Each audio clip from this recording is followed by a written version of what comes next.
Hello and welcome to our 5th session of our D&D campaign.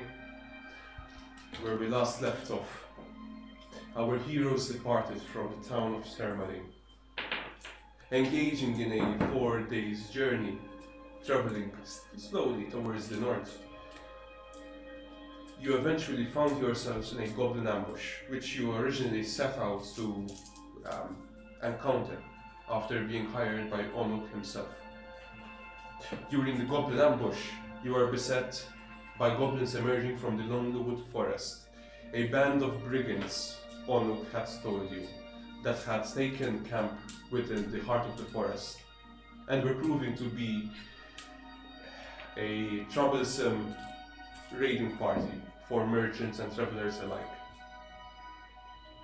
You deciding onto yourselves to teach these goblins a lesson, as well as being promised a reward by Onuk himself for overseeing this task. Engage the goblins in a head-on fight during the early hours in the morning. You manage to successfully defeat them, sending them running off back into the forest. However, towards the end of the fight, you quickly realize that one of your own had fallen. And that is where we resume today's session. What do you do?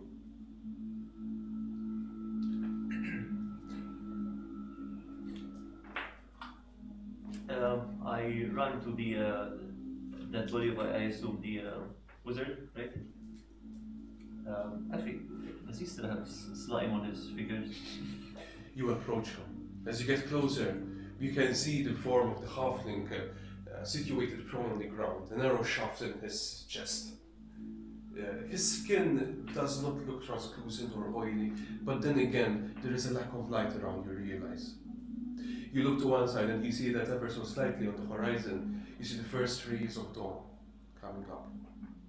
Can I make a medicine check to see if he's still alive or if there's anything still in him, or does he look? Go ahead.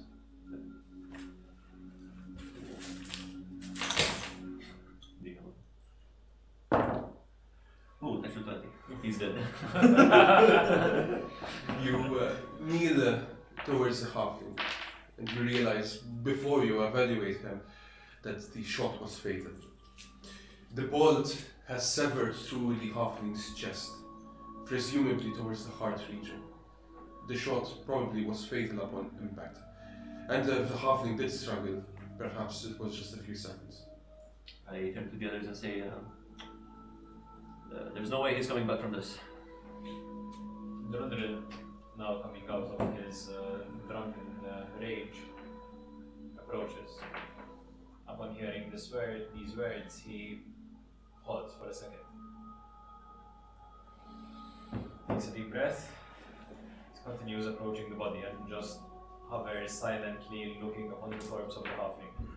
There in front of you, you see Jamail kneeling next to the prone halfling. The halfling's form is not moving.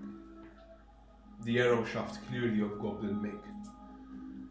The goblins are to blame here, you think to yourself. Drundred didn't know the halfling particularly well. He talked to him only sparingly over the past few days together. But he does realize that this is a death which should have been avoided. And he just stands there silently, thinking about all the things he's had to endure. The dragon, the fish people, our goblins. And just stands there for an hour. While they're doing this, I also move towards the body. Stay a bit back and look at him and think to myself that this is my fault. Everywhere where I go, everybody seems to be dying around it, and I ponder on that thought over and over. You feel the weight of this debt on your shoulders quite heavily. You could have prevented it, you think to yourself. You think just a few seconds ago, in the heat of the moment, with goblin screams coming from each side, arrows whizzing past your ears, there was a moment there where you had tried to stop Frank's bleeding as he struggled in his final death throes. But you feel that back then, even then, your attempts were useless. And you think even further than that, as you said, that perhaps this death could have been preventable if you had not joined this party in the first place.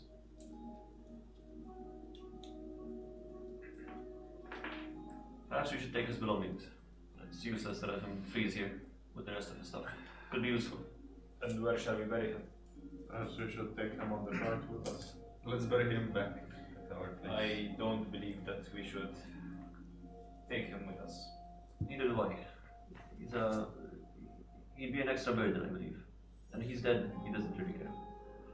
No, He does not have any kin that we know of, so we shall provide the proper burial here, as proper as we can, given the material and time we have on hand. And with that, Dwindling goes to find a secluded spot, perhaps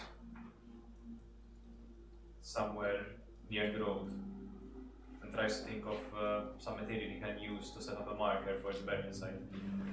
You see the dwarf almost stuttering off, his head droops down, his shoulders slumped, muttering to himself as he walks off. You see him looking around the wagon as if he's lost something, still muttering to himself. While he's doing that, as part of second nature, I start preparing the body for burial, taking out his belongings. Yeah, you pat down Frank as best as you can. Clearly, there is a backpack of his which he was carrying. As you're about to unsling it from his dead and lifeless shoulder, you hear, coming from the edge of the forest, a slight sound. What do you do? Do we hear this What as was well? the sound? I mean, Only he seems to have heard it, given his passive perception. Just that. Like something slithering across the snow. I think we should move. Move where? I hear something coming, heading this way. What do you hear? And I try to look around. Maybe try Make a to perception. Meanwhile, I turn to throw his backpack, to throw the I devil's roll a backpack on the magnificent wagon. 6. So, one at a time. You look towards Craven's pointed direction. There, amidst the tree line, you see nothing. Nothing except the darkness of the night, slowly being replaced as the dawn approaches. What do you do, Craven? Jeremy? I turn to throw the dead wizard's backpack onto the carriage. I do so. You pilfer the bag from his shoulder. And I turn down to see if he has anything Take it else off you. quickly. So, as you try and search through Frank's pockets and items and other belongings, you find a list of the following items here. There is a dagger, which you unsheath from his side. A red ruby-like crystal hanging from a pendant around the dead halfling's neck. An explorer's pack, which is currently on your shoulder. A tent, which you remember you've already dismantled from Frank's own being. A couple of nights prior, of course, when you had encountered the snowstorm. You also find a set of cook's utensils and a pot. Some traveler's clothes, as well as a blanket. And finally, 6 pieces of rations. Okay, so I'll take the rations and put them on everything on the tent, the backpack. I had them on this, by the way. Dependent before I saw it was something magical, so it piqued up my interest. As you pick it up in your hand, you realize with your passive arcana that this is some sort of arcane focus. Presumably something which a halfling was using to channel his strange mystical abilities. I take it and wear it. And the tent, the backpack, I put them on the cart. Wait, actually, before he And does, even the rations, I put them on the cart. before he does that, actually, I point out the ruby. It was the ruby that you said was like the or ruby like, and I turn to Craven and say, Be careful with that. I don't think it's as simple as a spellcasting post. Might have more than that to it than meets the eye. And I will be the one that unearths the secrets. Can I do a quick Arcana check actually on the Ruby Crystal? As Craven gingerly dons it onto his own neck, you see the glimmer of the ruby as slowly the first rays of sunlight kind of bounce off it. Can I? Go 14. To you, it looks like some sort of magical focus from where you are sitting. But you have other questions of what this device might entail. Mm-hmm. The primary being, most probably, is why a janitor of all people would have access to such an item. Meanwhile, you, Trundle, have navigated successfully towards the left flank of the wagon, specifically where you had driven it off the side of the road, and now you find yourself here in the middle of the road. There are about 4 strewn dead goblins around you, some of them in worse shape than others. There are clumps of small green bushes, but for the rest, the entire road is blanketed in a thin cover of white snow. What do you do? So Drundril heads over to one of the goblins and stands for just a few seconds looking at it, feeling 6 rations. some members of his previous rage Why do you resurrecting. And he Why gets do you 6 rations? You kick the dead creature. It doesn't move, doesn't flinch. You think to yourself, what a waste. You could have killed this one yourself as well.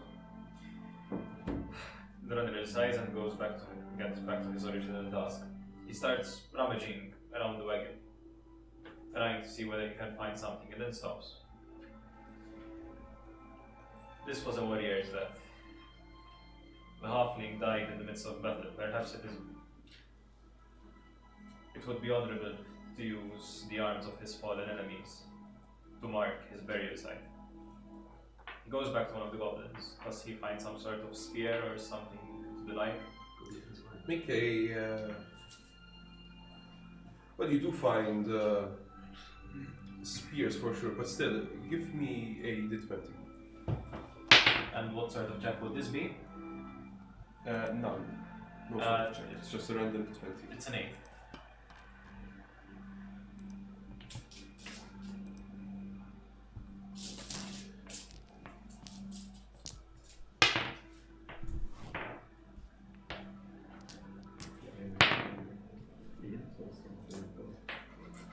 You find, as you are pilfering through this goblin, the spear that you were looking for. One which is still in good shape, actually. Still intact.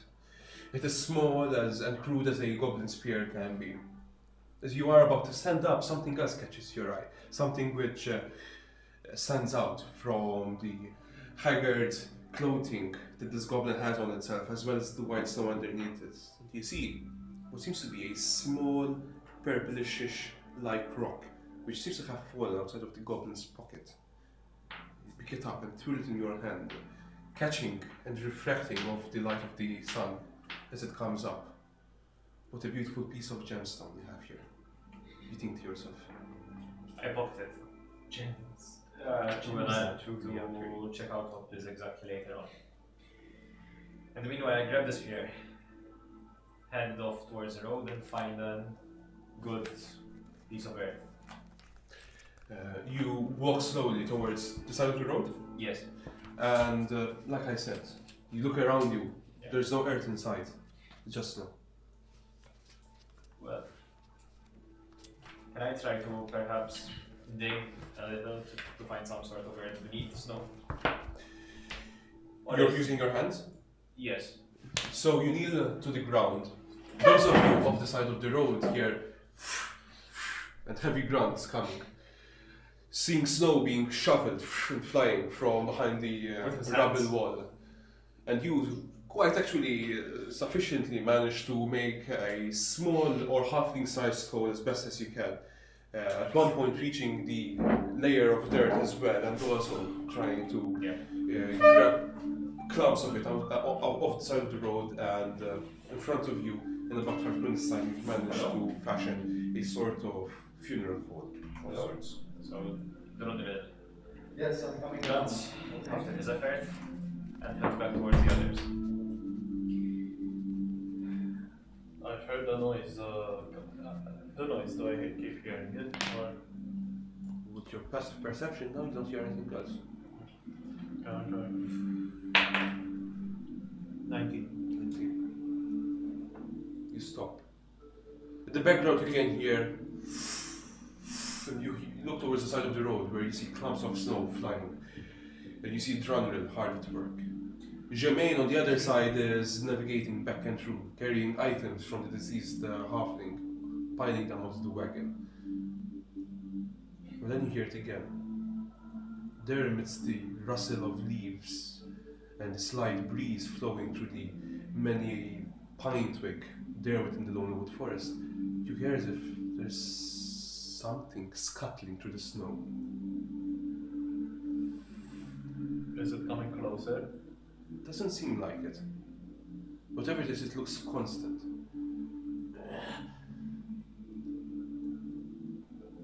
What do you do?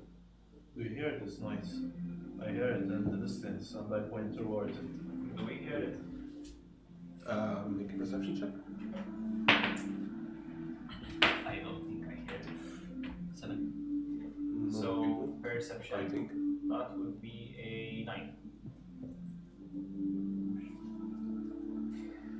They look too distracted. And Jermaine at least pauses for a second, trying to understand what you're hearing, but pauses for a few seconds and continues, unable. We don't hear anything. Should Perhaps we? I'm imagining things. Could be, it's been a hard time. We're saying that I'll look around to see where the mule is.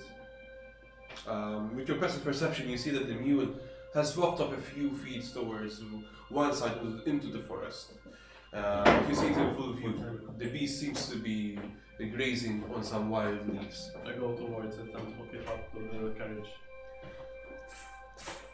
You walk towards the donkey.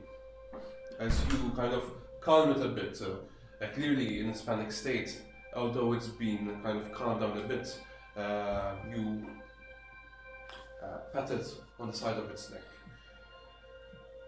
You see behind it that there is another goblin, dead in the ground, and it looks to be still alive. It's breathing ever so silently, its head tilted to one side, blood coming from a wound which is very close to its chest. It is slammed to the ground, barely moving. I grab him while I'm walking. I grab him by the shirt from his chest and drag him also with me.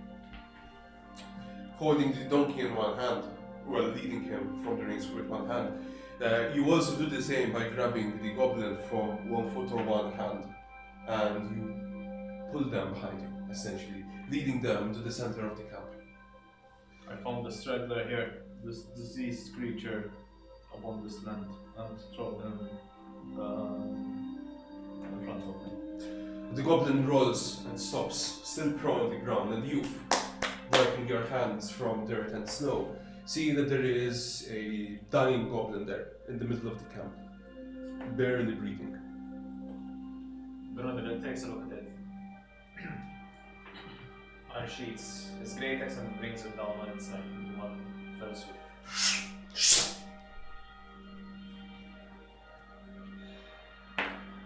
We have experienced a loss this day.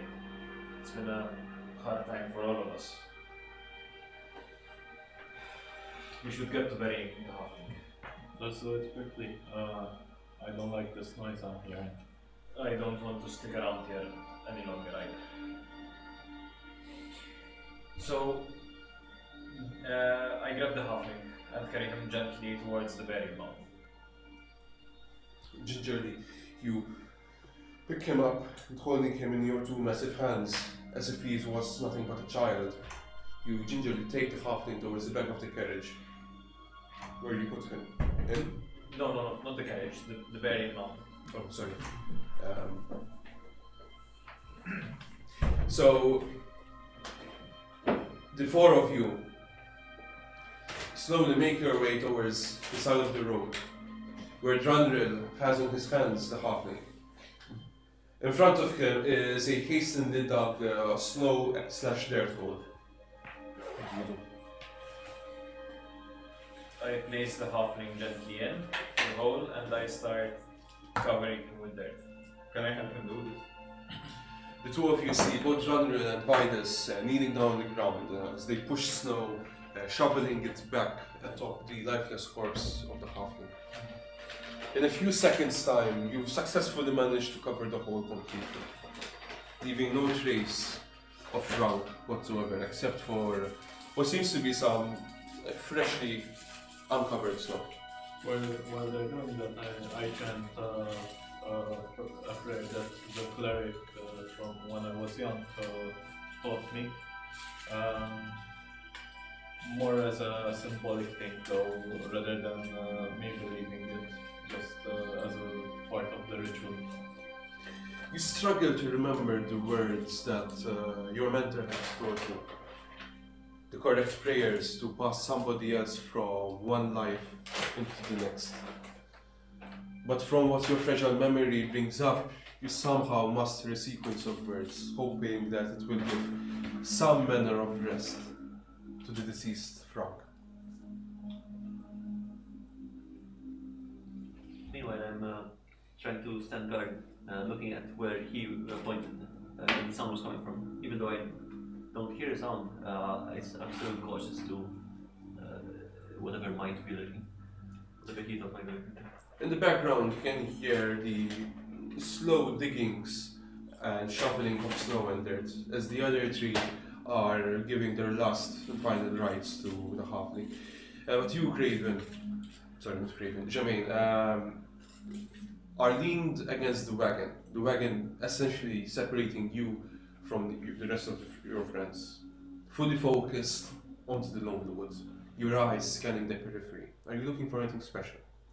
Mostly movement. I'm not expecting movement. Is it just trees or snow? Just movement in general. Make a perception check. Oh, 7.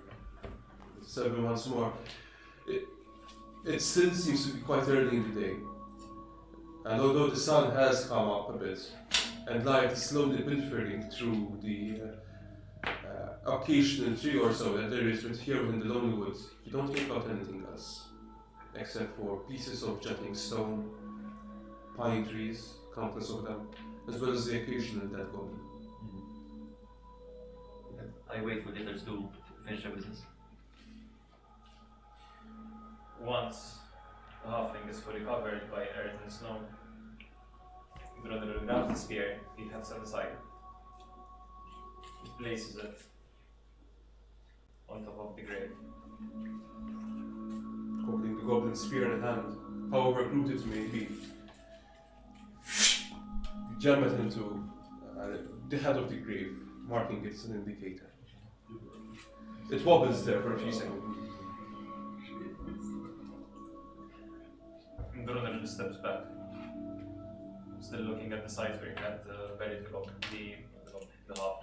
The next to you is Craven, his gloved hands crossed, mounting something to himself. The Vidas is still in front of you, kneeling down in front of the grave. Perhaps we should move on. Agreed, as soon as we can. I look around all the dead bodies of the goblins and say, I think they won't be bothering anyone anytime soon. We need to make sure that we've got every last one of them. That was not the quest. The quest was to deter them from attacking the road. Perhaps, but how can we be certain that they will? Maybe they'll just send more goblins. But that won't be our problem then. If we're to strike at the heart of the goblin territory, then we need more men. We cannot. I agree. I believe there was some sort of settlement to the north, no? Just perhaps a few days north of here. Maybe we can try to look for help there. Let's make our way there, rest at least a bit. And then we'll see from there. And these goblins might have been a pest for the people living there as well. So maybe they can be incentivized to help us. Perhaps we should take some trophies with us. That's what I was going to say. That I agree on that. I go to the next goblin, the one which looks like the most leader of them all, if there is The one. biggest head. The one biggest with head. the horns. Yeah, but and I try to sever the chocolate head off to get that trophy basically just as a means to show that listen we did You this. rush to the snow until you arrive in front of the prone, slumped, unconscious, well, dead goblin. Wearing on his head is a crude helmet of sorts, some sort of bony, bestial-like helmet with two horns protruding from it. You remember this goblin having been one of the first attackers during the previous night. You grab the goblin's horn, his helmet horn that is.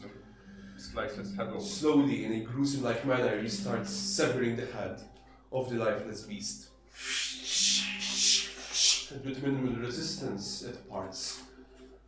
Your blade, now dripping with goblin blood, I dust it off on the snow at the ground already. you flick it to one side, sending a red pattern across the snow.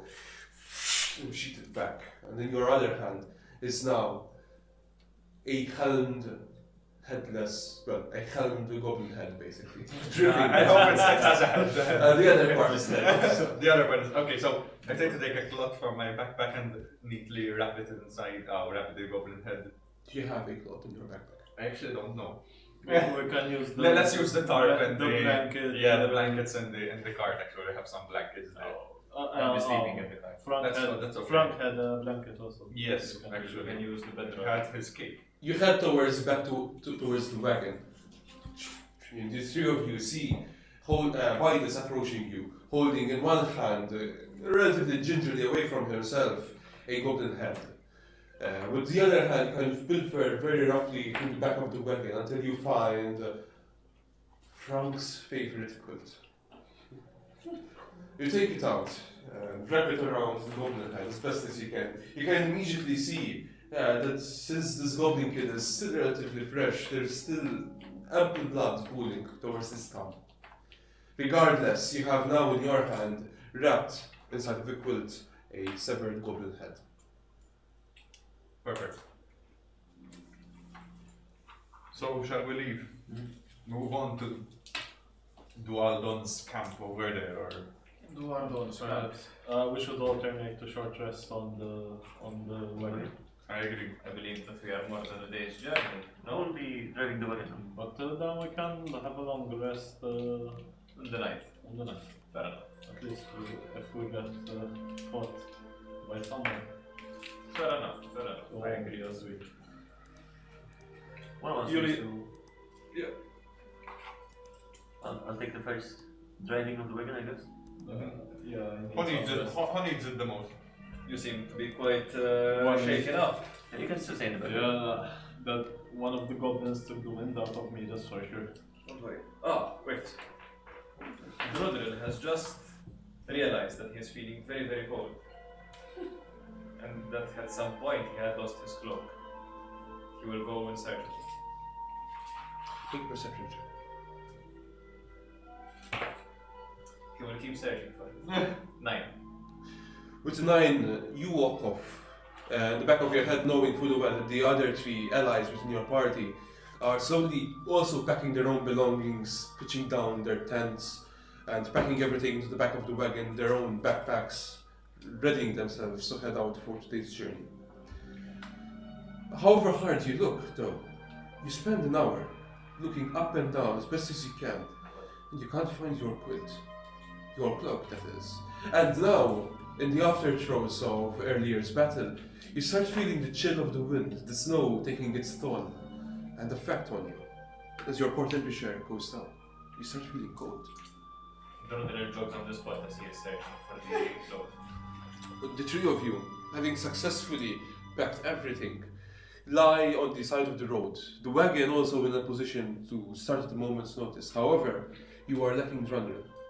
The three of you can still see him. He seems to be looking for something. What do you Drunken, do? what are you doing out in the snow? I've lost my cloak. Perhaps when we come. Come on, I'll get you another cloak. We see one of the goblins wearing it. Well, the goblins. I will not wear any cloak worn by goblins. No, not such creatures. Do we have extra clothing? We have the halfling's clothes. You think that the halfling... I walk up to them at this point because I'm under this tired of shouting from the other end of the road. Still jogging on the spot. Still being on the spot. Snowy dear George now. The halfling's cloaks will not fit a dwarf of my stature. Perhaps you can take one of the tarps. The back of the... I sigh and start unpacking my my cloak that I lent you before. Perhaps you could use the halfling's tent as a cloak. Can I use the halfling's tent as a cloak? Rip the canvas and Up to you. wear it. We are short on tents. I think we need the tents. I am also short on cloaks. And I give you my cloak. I take the cloak and I look up to you like, with gratitude in my eyes. Grazie. The dwarven gratitude. Nice. Thank you, my friend. No worries. You don't have to clean it. I'll clean it myself. But do not worry, I take care of myself and I wrap the cloak around me, secure it tightly. I will make it a point not to lose it. And I will hand it back to you once I have a new one. That is important. As the dwarf gets comfortable with the new cloak that you've given him, you recall just a few days prior, somebody else was also using this cloak, who now accidentally happens to be 6 feet beneath the ground. You don't really duck 6 feet with his bare hands. Okay, it's a figure of speech. Impressive. Impressive. Do I get inspiration for that? Speaking of, I do He have... gets frostbite. I sit on the cart and start the shoulders. So, as Craven embarks towards the back of the cart, what are the other three doing? How many people can sit at the back of the cart? Yeah. I mean, now we have one mule, not two. That's Actually. right as well. We only have one mule. So I think only one person Getting can capacity stay. that's. Not necessarily. The cart is carrying, I think it had a holding capacity of around 2 people, but given that you've piled equipment into the back of the cart, then it means Craven alone will... Alright, then we walk Fill next the to cart. the mule. I guess we guide it towards the... onwards to Dualdon, or where that may be. Onwards toward the water, yes. Who is Dualdon? I have no idea. Perhaps we might find out soon enough. Perhaps he's a fellow dwarf as well. No, actually, but really. He has a dwarven. What is your marching order? The light of day. So, I guess the Ronderil starts keeping pace. abreast with Marching the cart. order. I can stay at the front. Please release. I placed it. The others? I'm in the cart. So Can you place me in front? Sure. And on the cards, In the cart? and down in front. No, I'll put him here, okay? He's going to fall off. So, still same hex with us. Okay?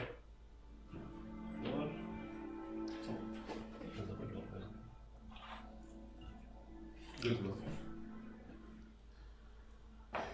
You continue heading north.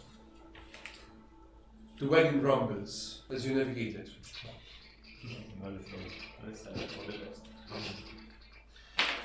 You leading the donkey as best as you can, seated, just falling silence. And you acknowledge, actually realizing that this island stems not only from the the surrounding environment, which has taken a calming toll on the rest of your party, but also your allies, whatever communication, whatever excitement was packed in their own voices a few days prior, has now been stamped completely. None of them seem to be uttering any sort of words. The only sound which accompanies you for the first couple of hours is the constant trudging of the cart as it navigates through the snow, and the occasional donkey bray as it pulls on the cart, leading all of you further north. You, as well as you, Vidas, flank the sides of the cart. With you specifically, Vidas, passively, but also still aware of another ambush, constantly scanning the side of the road. The lonely wood is as big as a massive forest as can be. And as the hours kind of flow by, the forest does not diminish. As a matter of fact, you realize to yourself, all of these 4 to 5 days that you've been traveling, the forest has been a constant reminder of how big it is. The weather turns fouler, colder and windier. Not as extreme as the blizzard that you had encountered a few days prior, but around late morning or so, it starts to rain, and rain turns to ice.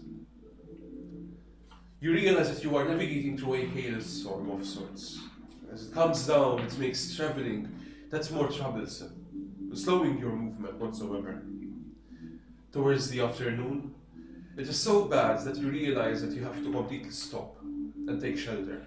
And this lasts for a few hours, until, as the sun eventually starts to go down, the hailstorm doesn't stop but subsides a bit.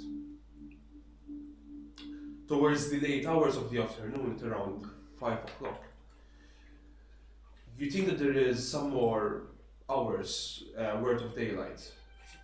Use this to your advantage, and you travel another hour or so further north. Until eventually at around 6, you decide whether you continue pushing north or whether you want to stop. What do you do? Do we all take a short rest? That is up to you. Sure. Well, everyone took a short rest. Let's see where that gets us. While we were walking before the weather started to change, I would have played a bit with the amulet and just investigated it. Sure. You've already short rest. Yeah, short rest. And before I get to you, what are you planning to do for the night? Are you going to push or are you going to rest? Can I see what my short rests are? Perhaps we should rest. Perhaps so. So you pull the wagon off the side of the road once more. And all of you once more collectively pitch your tents like you've used to now during the last few days or so. Shall I be setting up in my room? We all have tents now. I mean, we have 2 tents now. So we have 4 each of us. What do I get? Perhaps someone can stay with the body. Very well. I have become accustomed to the wagon. Very well. That night, as the sun completely vanishes, and once more it is replaced by the unwelcoming darkness which you've now started to grow accustomed to, you settle down by one side of the rock near to the camp. The rest of your party is lounged out, either already pitched into their tents, seeking refuge from the constant drop of snow. You take the opportunity to take out your amulet, to look at exactly what once was owned by Frank. In front of you is a diamond-shaped ruby, almost teardrop actually, rather than diamond-shaped. It has a gold necklace which allows you to don it around your neck. And you realize that as you hold it in your hand, it is some sort of spell focus of sorts. You think to yourself that this is probably being used by Frank to manifest whatever spells that he had cast earlier. Heck, this might have been one of the most core tools to use when Frank had saved all of you back on the airship as it came down. That thought hits you rather oddly, you think to yourself. The halfling which collectively saved all of your lives is now dead. Once more, a part of which, that blame, you feel responsible for. What do you do? I keep pondering on that thought and keep it going in my mind. Like, if I didn't come to this place, I would still be alive. You weigh your options there as you stare at the ruby, surrounded by darkness, and eventually, after feeling cold yourself from the ongoing hailstorm and seeking shelter within the tent, whom I think you are sharing with Jemaine, you... شو بدك؟ لا اثنين شو بدك بدك تقولوا هو اصلا شو بنجرب you feel at certain points that perhaps it might be the best option for you to just move on, leave all of these comrades behind. Perhaps it will be the best for them. You don't share any particular motives with them except for this job which you're pulling off for the Neverwinter Academy, and even then a part of you doesn't feel like you are here to fulfill that.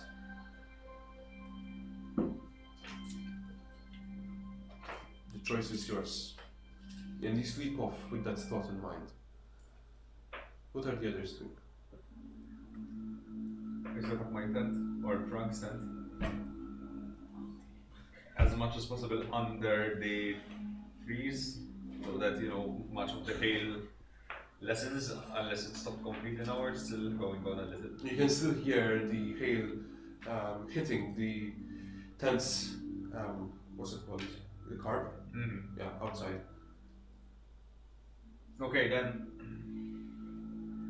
Vide is kind of weary of the travels that we have undertaken here, the imminent goblin attack. Is kind of reluctant to go to sleep, let's say, but given that at least he managed to stay alive and he slew a few goblins along with his colleagues, he seems to somehow ascertain to his head that, listen, he needs rest if he wants to continue to slaughter more of these goblins. I think you are alone in the tent, right? Unless someone else is with me, yeah. As in, Wait, you're in the way. Yeah, Those aren't. Yeah, I'm alone in the tent. It takes you a while actually to go to sleep, as you said. Death laying heavily within your mind. You turn to one side, tossing, unable to find a good position or a comfortable position to actually sleep away the day's exhaustion. You can't help thinking that all of this death is, to some extent, uncalled for, unnecessary. And without having a say in it, Vitus, parts of you also start thinking back to another point in time where you used to think such a scenario differently, where death did not worry you as it once, well, as it does now, where it lay less heavily on your soul, to some extent. Specifically, a specific memory comes into mind. As you gaze towards the side of the carp, the tent, the snow falling outside, and the hailstorm in the background running, your memory flashes to another scenario. You in a single file of Githyanki. You are dressed in a militaresque uniform, as best as you can. Most pristine and most formal, and there are about 100 of you, one after the other, in a long procession. Over you, you see the astral sea, a galaxy-like environment with distant modes of stars in a flash of brilliance of different colors. There, seated in front of you, in the ceremonial hall, you see delegates, nobles, also numbering in the hundreds, seated in front of you, laying towards you in expectation, seeing what is about to unfold, witnessing your induction into the Githyanki Corps. This is your rite of passage. You remember back to a time where you had spent years training to become a Githyanki soldier. And this particular event serves to be your induction into the Githyanki army. You also recall as you turn around in the tent, shifting, once more unable to sleep, the memory. You recall that in front of these delegates, to the other side of you, was Khan Oson, your military sergeant, your trainee. Sword belted to one side, towards the front of the procession, meeting each one of you individually as the procession of Githyanki moved forward, one after the other, each reciting the lines of induction, each swearing an oath to serve the Githyanki Corps to their life's end. Witnessing over all of this, seated on a throne, is an unmoving figure, almost hag-like-ish, withered, as if she's been sucked dry, but still living and breathing, garbed in amulets and jewelry unlike other, with a 5-pronged crown seated on her temple, is Vlakit, your Lich Queen. 2 dark motes of eyes, staring intently at these new disciples, which are about to swear loyalty and allegiance to herself as well as her people. As you move towards the next one by one, you move forward, each uttering the lines of devotion and allegiance, until it is your turn. Khan Oson, with a slight smile on his face, extends a hand towards you. I take it. He shakes it. He turns to one side, beckoning to somebody outside of your visibility. You also see in front of you now, perhaps not for the first time, although you've known that this has been leading up to it, you now see it in full sight, about a dozen or so lifeless heads rolled in front of you, blood staining the ground in front of Lucket's throne, drenching downwards into the hallways or the hall in front of the delegates laid out in front of you. Executions, all of them. Khan Oson beckons you to follow him, and he tells you, repeat after me, as you prepare to take the rite of induction. He tells you, in this hour, I swear my lifelong devotion to the blade. I swear my lifelong devotion to the blade. And honor which I bear. An honor which I bear. In the name of my people's freedom. In the name of my people's freedom. A tool which I will use to serve my homeland, Tunarat. A tool for which I serve my homeland, Tunarat. A weapon which I wield. A weapon which I wield. In the name of eternal Lich Queen, Vlakit. In the name of the eternal Lich Queen, Vlakit. Hail Tunarat! Hail Vlakit! Tunarat! Hail Vlakit!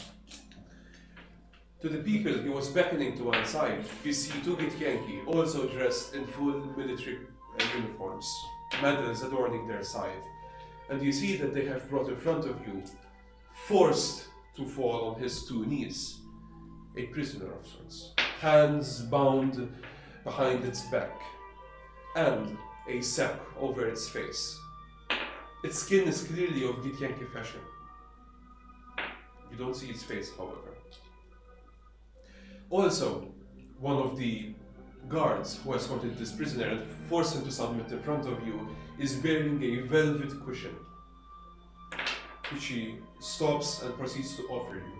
And laying horizontally on this velvet cushion is a Githyanki silver sword, beautiful of make, with a golden pommel and 2 ruby diamonds at the edge.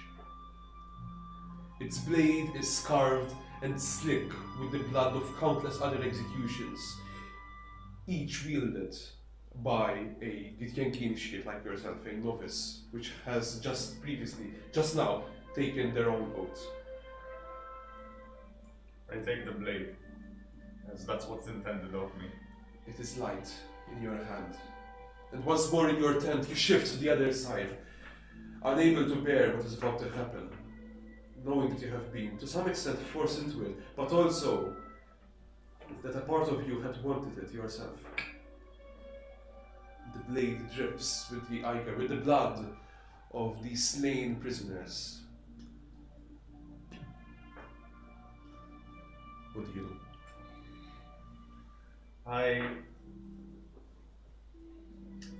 Let's say reluctantly, but still willing to appease the Lich Queen. Grab the bag over the prisoner's head, and I kind of look towards Khan, and kind of like signal to him, like, may I remove his bag over his head? As Kind of like You- signal, like, can I As you remove? look towards him, for a second, your eyes hover over the Lich Queen herself. She stares at you intensely. No facial expressions betraying her emotions whatsoever, but her eyes weighing heavily, judging you heavily. At the same time, as you see her for a split second, your eyes rest upon Khan also for once. And I unsheath the bag. You pull the bag of the Githyanki prisoner, and there in front of you is a female Githyanki. Her hair strewn about, a gag inside of covering her mouth, and she looks at you with fearful eyes. What do you do? I look into her eyes and kind of think to myself that this is what I need to do to prove my devotion, my faith to my Lich Queen. Vlakith, and I wield the blade outside with 2 arms, as that's what he used to fight with back in the day. And You see her about to fidget, unable to, of course, because she can't move, knowing what is about to happen. Her eyes widen in terror as she sees the blade being prepared. and kind of Vitus closes his eyes for a second, takes a deep breath, opens them, and swings the sword forward. The head comes off clean, the blade skewering her completely, and her lifeless body slumps to the ground. Her blood, her life force joining the countless others which have just been slain in the name of your Lich Queen. Khan also nods with a sense of acknowledgement, takes the sword from your hand, and bids you to join the rest of the new initiates. Now a welcomed Githyanki member of the Corps. I kind of slide my eyes momentarily towards the Lich Queen and move on forwards. Back in your tent, you sit back up, unable to sleep, knowing what was expected to you that day, knowing how lightly you wielded your blade, knowing how, to some extent, willingly you dealt that in the name of Vlakith. Seeing, Now, maybe not so much. seeing as Vitus can't sleep at this point, he just wakes up from the tent and steps outside, trying to walk around, basically around the camp base himself and kind of calm his thoughts. And keeps a watchful eye, but still trying to recall to the fact that even though he wished to be a Githyanki warrior, it wasn't in his calling. For that was one of the least moments where that terror he saw was actually not that terrible after what he saw next. And just before he steps back into his tent, shivering a little bit from the cold, to distract himself, he tries to actually light a fire, a campfire. Not to the tent. As you do so, you realize it's also quite late in the night now, or rather, should I say, early in the morning. And as you fidget away, I still trying to entertain yourself, do the others do anything? Sleeping watch and sleeping. Okay. And you keep watch. Okay. Dawn comes up relatively Did the fire start? early. Yes, correct. Make a survival check with disadvantage, please. Disadvantage.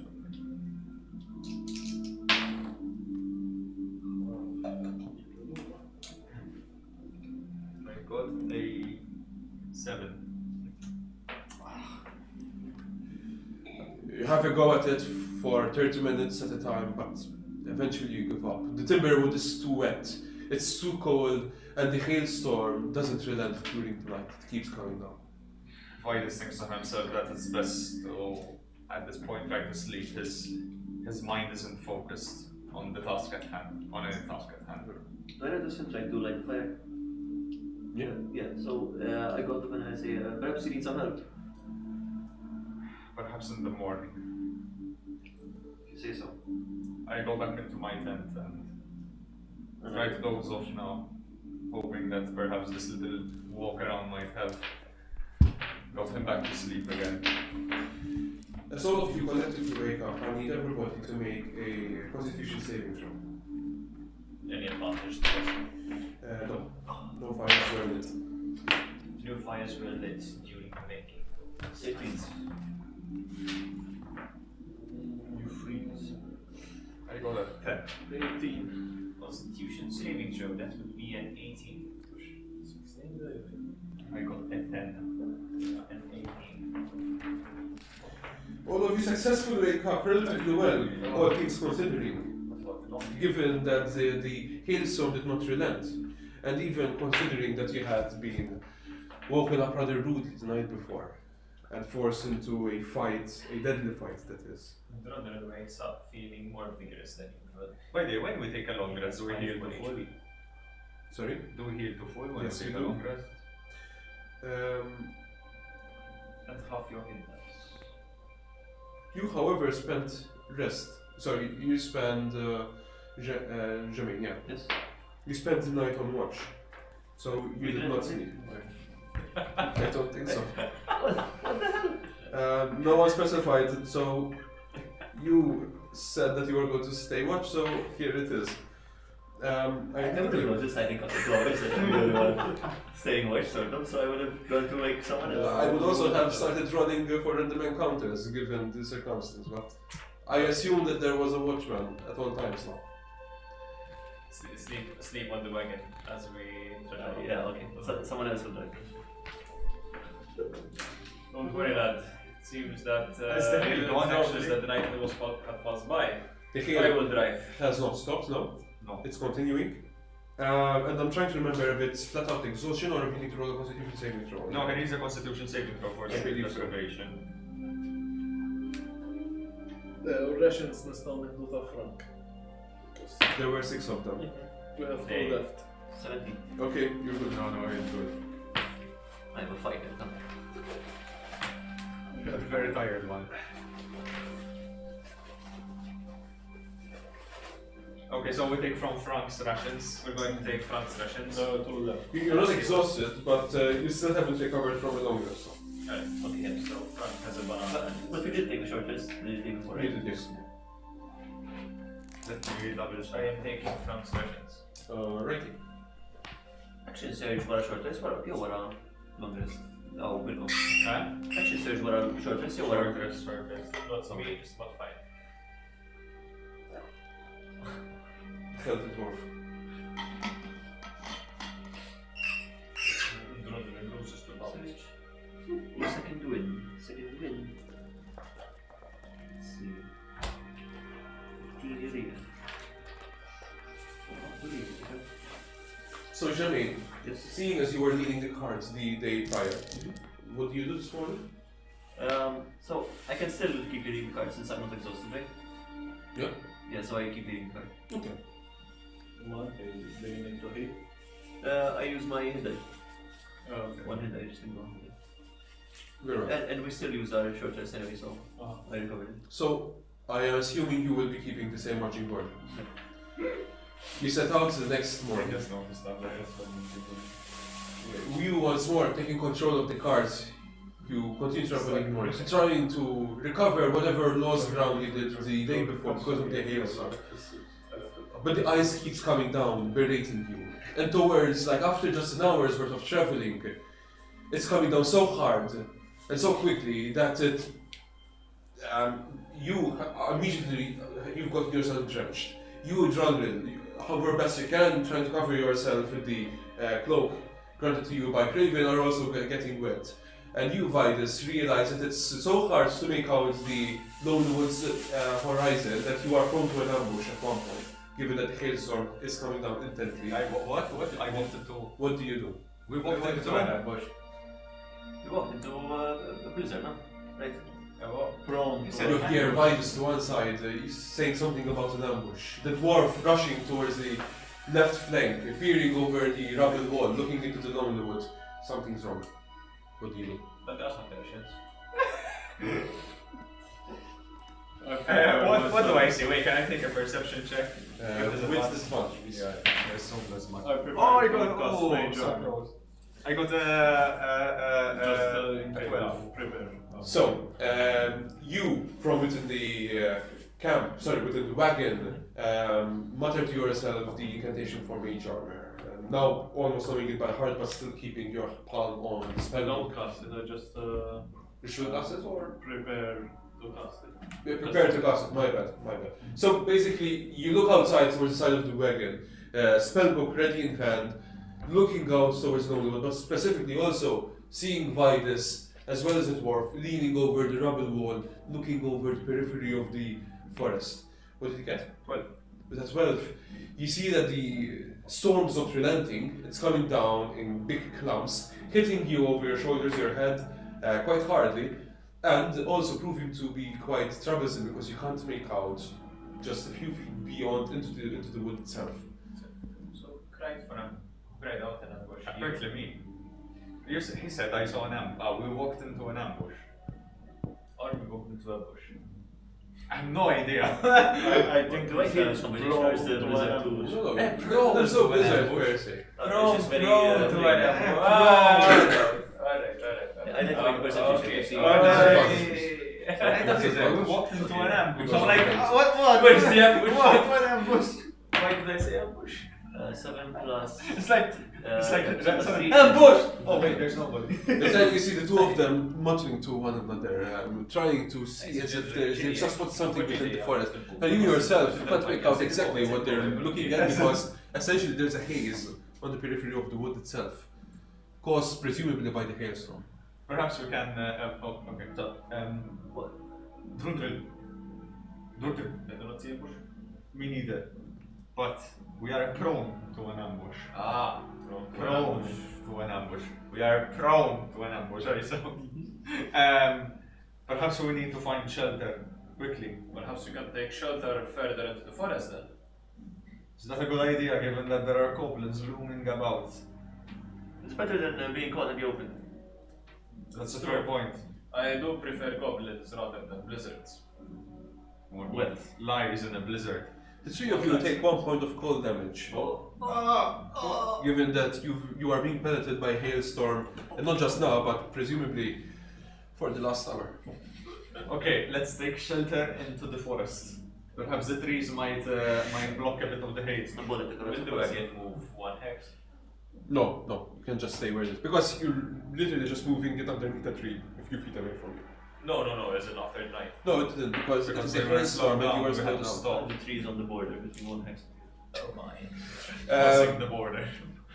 And you leading the donkey once more off the side of the, Donkey. into the side of the road. You wait the hailstorm out for a few minutes, until within 30 minutes time the hailstorm manages to subside a bit, at least allowing you to resume back your travels. You lead the donkey back into the road once more. Can I wipe off the hail off the donkey, the skin? He's like being pelleted and I kind of can't the creature down. Very high constitution. Can I do like an animal handling check to see what his emotions Does are? donkey need cover? Does he take cold damage? Does he I'm running for Yes. that as well. By the way, I'm running with advantage because I didn't cover it previously. The donkey looks worse for wear, but he's actually managed to I control. speak to the donkey and try to calm him down with my animal with my animal handling roll of a 4 and try to calm the donkey down. The donkey is wet, dripping, shivering as well. It looks like the beast is in a bad state. However, it's managed to pull through and it's actually managed to get you this far. This donkey, you feel, deserves. After we get back, I'm going to actually buy the donkey, not just rent it. See, the impressive, and awe-inspiring, right? Constitution of this donkey. I feel I can shoot with him. And Part of the I beast. Donkey. and I start giving donkey encouraging words. I cast speak with animals as a ritual. You cast speak with animals. You can? What the fuck? Part of the part of the totem warrior. Ah, okay. I can speak with animals spells, but only as a ritual. But Drundril doesn't know that he can speak with animals. He's just giving encouraging words to the donkey. So as the four of you resume your travels further up north, But assuming Jermaine is resting, I move the donkey over, let's say, kind of. yeah, you've continued now. That intense period of the hailstorm subsided for a few minutes, allowing you to resume your travels. With you, Jermaine, at the front, reins in hand, seated, kind of navigating the donkey forward. You hear Drandril, who is also moving in parallel to the donkey on the side of the cart, muttering to himself. What is he saying? Do not worry, beast. We will make it through this blizzard in one piece. I know that you have lost a potentially a family member as well. We have lost a companion too. But we will make it through. The donkey.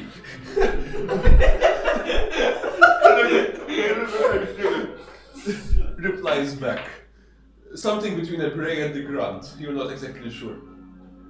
You are a strong beast. I would say that you have dwarven blood in you, but I am pretty sure that is not the case.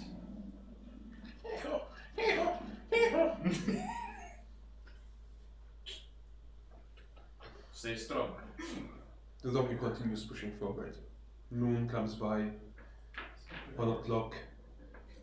The middle of the afternoon. At one point, the hailstorm picks up again quite intently, and you are forced once more to seek shelter, or otherwise risk taking the brunt of it. I will do the same thing as we did before. Unshelter the donkey as best we can. This time, this intense period of the hail continues for an hour and doesn't subside. And only in the late afternoon are you able to resume back once more. You travel for another couple of hours until eventually the sun starts to subside. What do you do? Should we rest here? Or should we keep on? We've had quite a harrowing few days. Perhaps. Is there more time until sunset? It looks like it's about in a half an hour's time. You reckon it will be dark. So we'll find a safe spot to put up for the night. And how's the Define what is the space spot. Some clearing kind of with rocks to shelter. Give me a perception check with disadvantage. For Actually, a survival check in this case. Well, he is How's dwindling? talking to Jermaine from the back of the cart. The hail is still coming down.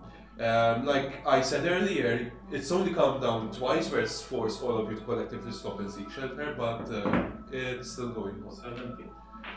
With the 17, you point Jermaine towards one particular section where it seems to be more sheltered, specifically not just from the sides, blocking off someone, but also a clump of trees which you hope will serve as some manner of shelter from the oncoming sun if it continues through the night. You, with Craven at the back of the cart pointing you in that direction, navigate the donkey towards there. You pull the reins to stop the beast of burden, and as you dismount it, what do the four of you do? Perhaps we should light a fire. And the light up. Survival check, please, with disadvantage. Can I help him? Of course, then it's just a single roll. 17. With the 17, the two of you collectively spend the next half hour or so going out into the lonely wood, of course, with a respectable distance to the camp which you're about to set up, collecting firewood. When you bring it back, you light it up, and you've got a fire going. What are the other two doing in the I meanwhile? guess I set up the tents for the others while they are gathering firewood. You pitch a couple of tents quite easily, and when the two of you come back, you've seen that Vitus is in the process of hammering down the pegs of your tent. I take the spare tent which we have now left over. And I set it up. No, you haven't, because I assume. there are No. 3 tents. I had 3, okay. Right? Yeah. Split up because we have right. France now. I think we Or have. not? Who else does that then? I have a tent, Frank has a tent, and Ah, okay. So it's France tent which is Yeah. being used. Okay. So. I don't have a tent. Okay. So both tents, sorry. Alright. So I try to find whatever covering I can and go to cover the donkey. What sort of coverings are you looking for? Is there perhaps some covering which we're using to cover some items in the wagon itself? You tell me. No, I don't know your inventories. So I take the tarp.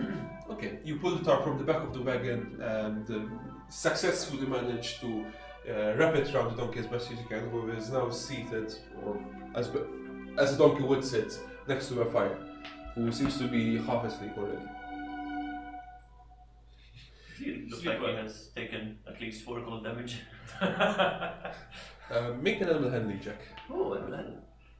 I can speak with animals. I just Yes, but the donkey doesn't speak back. No, I can understand. No, you don't. Yes. I can verbally comprehend what they're saying. Okay. If that's the case, then sorry, I didn't know. Yeah, actually he's Ten. covered. Push. So, the Senate looks like the donkey is unharmed. Comprehend and Exhausted, but unharmed. The donkey mutters something about being thankful to the tarp as you wrap it around it. Yes, there is no need for. Thank you, dwarf. Drummer looks around. What's wrong, Dwarf? Do you see something? Have you heard anything? Have you said anything? I'm speaking Did you just now. take me for something? No? Vitus is standing up, wrapping his tools. Craven is putting more twigs to the campfire. Germaine is the only one looking at you. I must be hearing things then. I was just done covering the donkey for the night. Why were you speaking to the donkey? Well, just giving it encouragement. It needs all the encouragement it can get after these harsh few days we have been experiencing. I agree. Have I noticed the donkey sort of slowing down or changing pace over the last few hours, maybe? Yes, you have, but you think it's not any fault of his, given that you've encountered a hailstorm. Brandon turns towards donkey. You're not hurt, are you? You've been enduring this quite well. Only tired, Master Dwarf. Obviously I don't notice the donkey looking back. The thing is that you, Germaine, who is the only one looking at him, you hear the donkey bray. And the dwarf is kind of taken aback when it says that. And you think he's lost it. He's officially lost it. Well, perhaps you've forgotten to take your rations. Can you hear? Donkey. Yes, it's making donkey noises. No. Can you hear it speak? Can you speak, donkey? Dwarf, Donkey, can you speak? Donkey! Skomunika! The donkey doesn't answer. It's half asleep. On one side, with the tarp above it. Perhaps I should rest. Perhaps you should. It's good that you've covered the donkey. I think it's one of our most valuable assets now. He is a member of the party. He has replaced me. Perhaps. He's stronger too. So, Sorry, Frank.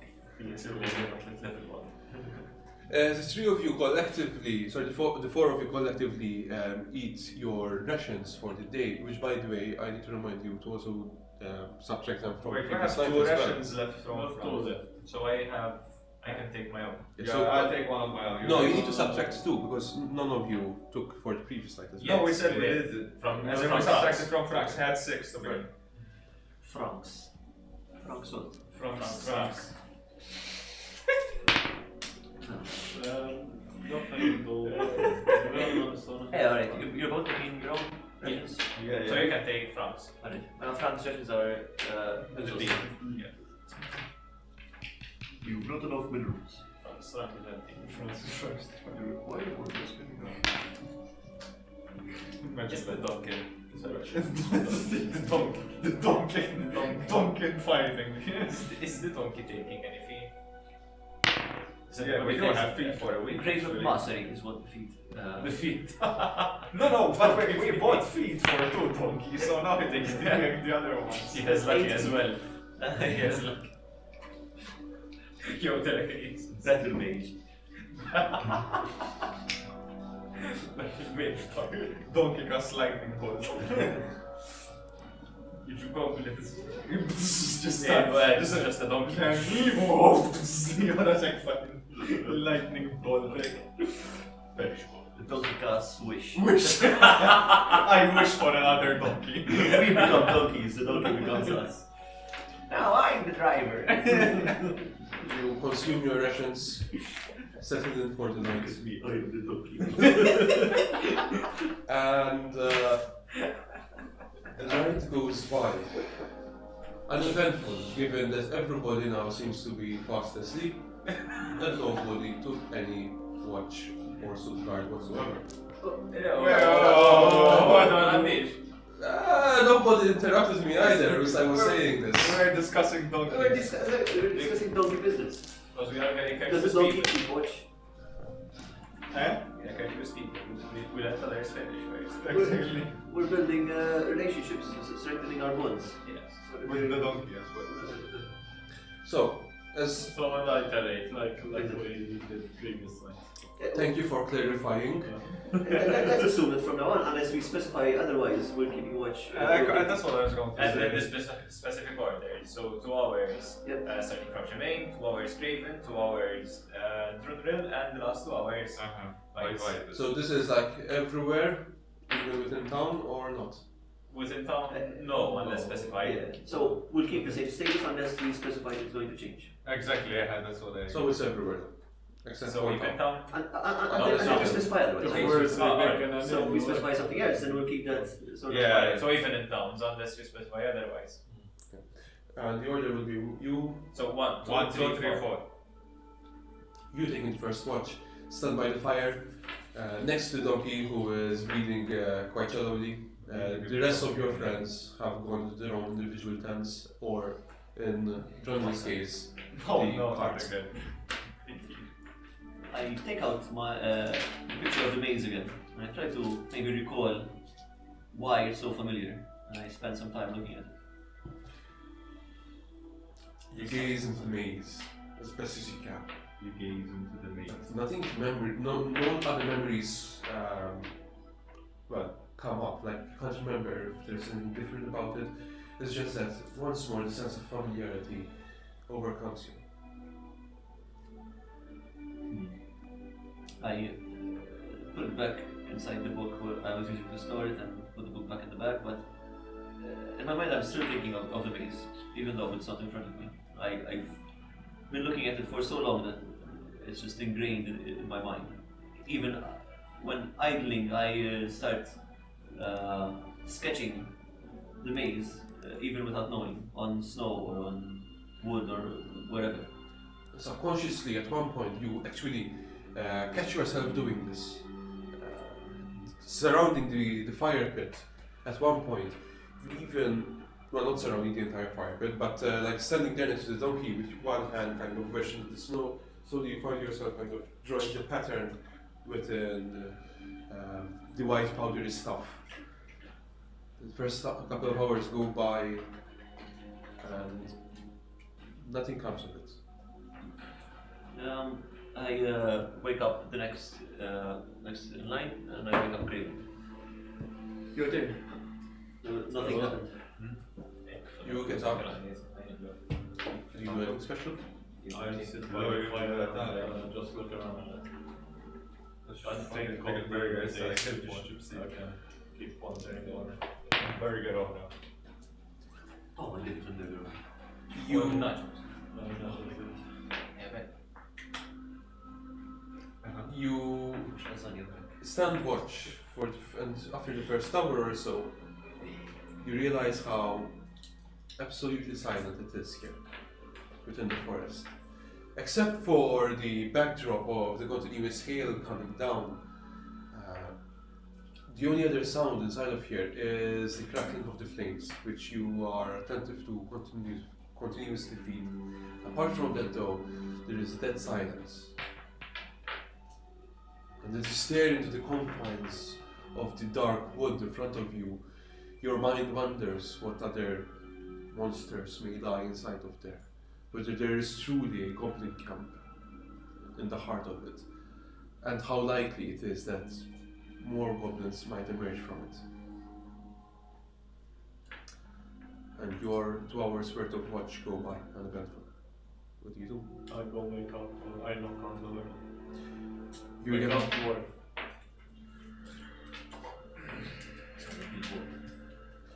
You wake up. As you take or prepare your night's watch, you go and check on the donkey subconsciously. Settle there next to the fire yourself to keep warm. Do you do anything special? Is the donkey still asleep? The donkey seems to be fast asleep, yes. So Durandal keeps looking around. His eyes never settling for too long on any single spot, so that he stays awake.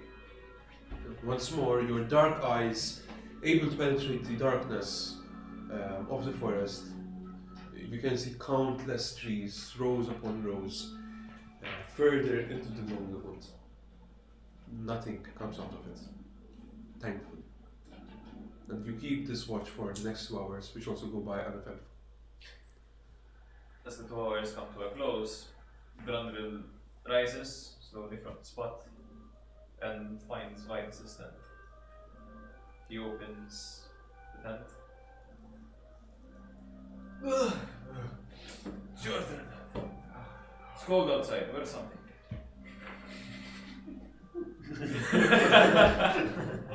And Durandal heads back into his wagon. The dwarf pulls the dark cloak even tighter around him. Not the cloak, the blanket. Cloak. No, it's a cloak. It's a It is a cloak, cloak. It's an actual cloak. However, the cloak dredges all the way down behind him, pulling up snow and dirt as he walks off, as if it's some sort of mantle. You see him disappear back into the cart. I wipe my eyes open and Vida steps outside for his watch, taking actually his blade and his shield with him, but on the back and into his sheath, and goes into watch more. It is the earliest hours in the morning, and you spend the first hour standing guard. I go next to the donkey, not to the donkey, to the campfire, warming his hands, you know. As you stand there, Casually looking a little bit next to the donkey, seeing that the donkey is still. concerned about the beast of burden, you hear a twig snapping and something fluttering within the tree line. Can I take a perception check? I mean, I'm assuming it's a bird, but With disadvantage. it's advantage because I do not take you dog reach. Okay, so 6. No, sorry, 7. You look surprised by the sudden sound. Stand there silently, staring into the forest. Nothing. You can't see a single thing. I'm assuming it's a bird, considering I have like flapping wings or some sort of sound which I related to that. So I just go back to casually walking around the perimeter of the camp. You do this for the next couple of hours, about 4 or 5 times maybe, even to just keep yourself active, prevent yourself from falling to sleep, and also to try and keep yourself warm by moving about. And slowly, on the 5th patrol, you start seeing the sun rising. Dawn has come, and the others wake up. You need everybody to make a Constitution saving throw with advantage. Okay, 10. Natural 20. Natural 20. 16. 11. All of you successfully managed to stay warm this night. Thanks in combination to your tents, your good clothing, as well as the campfire that you've lit up. And you can advance 1 hex. Wait, are we there yet? Which hex are that? Over there, to the south. One more till the wall. Deep decision. Actually, wait. No, Yeah. we were not here. We were here. Now you're here. So there. We were already 2 away. Hey, you have We're one not more. so here. We're 1 away. I believe so, yes. Oh, it's a bit cluttered then. I think it would be best if you just leave the wagon there. And the characters, just move them off the map, but keep them in perspective of the camera. if you No, can. we need donkey. We need donkey. Or just place the minis around the hex. You don't need to keep them on the hex, but we know that the cart is traveling is the only piece which counts for traveling purpose. Let's just mainly use the mule for the point of travel. Okay. Or the donkey, whatever it is. Donkey. As you wake up, all of you collectively wake up to an increased howling in the wind, an increased rainfall, and the hailstorm which was troubling you the last couple of days has worsened. Another blizzard seems to be brewing on the horizon. What do you do? First thing in the morning, what I do is I go to the wizard and I say, do you have anything that might clean our clothes of the water and the weather and stuff and snow? Prestidigitation. Because I know that he cleans his cloak with something, but Yeah, we had unseen perhaps he can servants. use it on us. I was a servant that can do it while we rest. Would that cost you too much? No, just 10 minutes to cost. Perhaps we can clean our clothes as well. If he does it was the first time.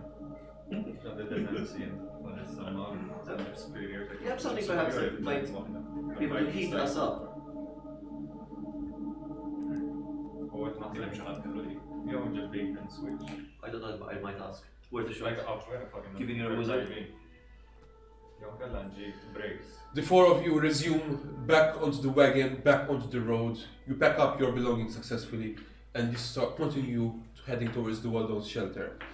The blizzard, as promised, comes around. You are met with increased winds and an even more chilling wind. As you press forward, once more you realize that it is indeed slowing all of your progresses collectively. The donkey starts slowing down. No.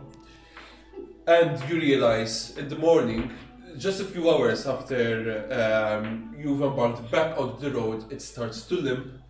And when you head towards to check, you realize that it is suffering some sort of frostbite or well, whatever. You're not no animal vet, but the donkey seems to be suffering. It has taken 6 points of cold damage during the previous night, even when rolling with advantage. And I need to check how many hit points a donkey has. Oh no. Oh no. It's a cold donkey, not a hot donkey. I think it has 13 hit points.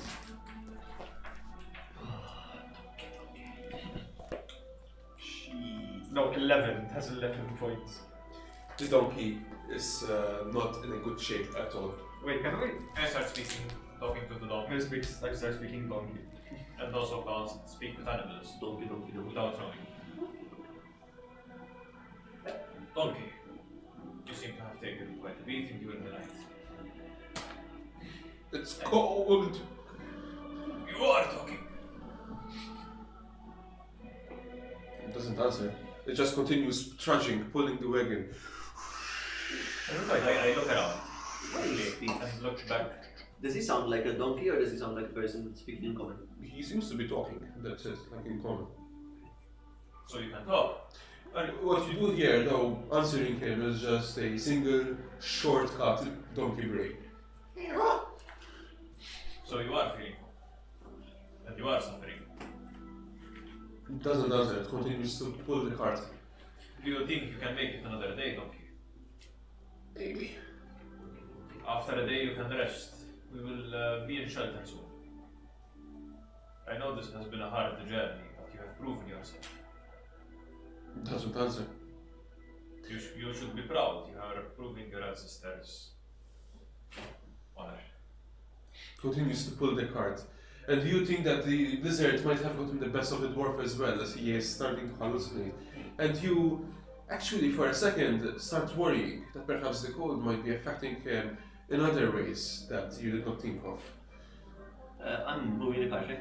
You are leading the wagon, yes, essentially. Dwarf, come closer. Yes, Why are you speaking so... the donkey can talk. No idea. When you say the donkey can talk, can you be a bit more specific? I was speaking to the donkey yesterday. Not just giving it some encouragement. And what does After the this donkey snow, say? It says it is feeling very cold. It is not sure whether it can make it towards the next shelter. I think perhaps what he's saying is that he's scared that the donkey won't make it and we should take a rest maybe. No, I'm not scared. I have faith in this donkey. I'm not worried about the donkey, I'm worried about him. He seems to be speaking to the donkey. He's having full conversations with the donkey. No, full conversations. Donkey, I am having full Whether he's conversations with speaking with donkey. the donkey or not, it doesn't matter. It is quite It an matters to introverted his head. creature. It is not talking that much. But it is saying some words. Craven, from the back of the wagon, you hear the other three arguing, and they seem they're about to fight, to some extent, you think, as voices start being raised over the din of the howl outside and the continuous rainfall. What do you guys do? This dwarf is going crazy today. He's going to murder us all in our sleep. We are so... I am not crazy. I have heard the donkey talk as clearly as I'm hearing you talk You right cannot now. say those two sentences one after the other and not expect me to laugh in your face. Of course I can. I'm not crazy, There are- I'm just talking to the donkey. There are people in this world who have an affinity with nature that people like you cannot appreciate. I tend to lose it. I say, do you know of something like this? Where people can speak. This is a world of magic. I haven't heard something. No. This is not magic. This is merely my closeness with nature and beasts such as this donkey. In It's either not case, we can see that our beast of burden is limping, and that does not bode well. Let's take a Perhaps we rest, should rest until the donkey is better. I believe so. and let's keep its leg warm for the night. Perhaps it will be better in the morning. Let's say the donkey does not make it till morning. What are our options? We will deal with that when that comes. We don't have much time to Then we walk discuss. to whatever shelter But we shall try to save this brave creature. and buy another. We have come here of our own volition. But this creature we have dragged into the blizzard. It has also lost a dear companion. A donkey companion. Companion nonetheless. Very well. We will have to rest. We have to take care of the donkey. What do you do? We rest until the donkey is better. And I try to light a fire near the donkey. You light the donkey on fire. I cover the donkey and light fire near it. The blankets, thankfully, doesn't catch fire, resulting in an accident which might have burned the entire wood also. Never feel cold But again. regardless, you pull the donkey off the side of the road just after a couple of hours where you've started your journey, and electively the four of you decide to actually spend the day resting instead of traveling. During the day, the blizzard does not stop, it continues, but you thank your foresight for actually seeking some shelter beneath a clump of trees, building or pitching your tents as best as you can, and covering the donkey as best as you can to try and give him warmth and comfort, hopefully to recover from the frostbite which afflicted him the previous night. Would you like to do anything during the day? I would like to keep a closer eye on Drunril, given that I believe his mental state is not the best. And he's going crazy. I fear that eventually he will snap and turn on us. I spent some time walking around the edge of the woods and trying to listen for that noise that I had there earlier. Okay. And so what you, Vitus, do you do anything? Just might just make sure that the donkey stays alive as much as possible, given that we needed to carry the cart. So I assisted making any bonfires if that's possible. And what about you? So, I had previously set out to create a fire near the donkey. After that, I'm going to cover the donkey, make sure it's comfortable. I won't speak with it because I feel I am being discriminated against by my own companions. But I will keep a watchful eye on the donkey, and the runner finds a stone, comfortable stone near the side, and sits on it, keeping watch on everything. So I need the two of you to make a survival check with disadvantage, or one of you just rolls normal survival. I need you to make a perception check with disadvantage. And in your case, you don't roll anything per se. I'd like to help him with the campfire, given that I'm keeping a close eye on Dwindling. I rolled a 15. Okay. I rolled a 15. So you roll both with disadvantage. No, I gave just myself. him, Okay. Just the one roll in that case. So if he's helping you, you can also roll another roll, because you're now rolling with advantage. 15. And with the 15, the three of you set about to light a fire during like the hours of noon, roughly, the three of you specifically.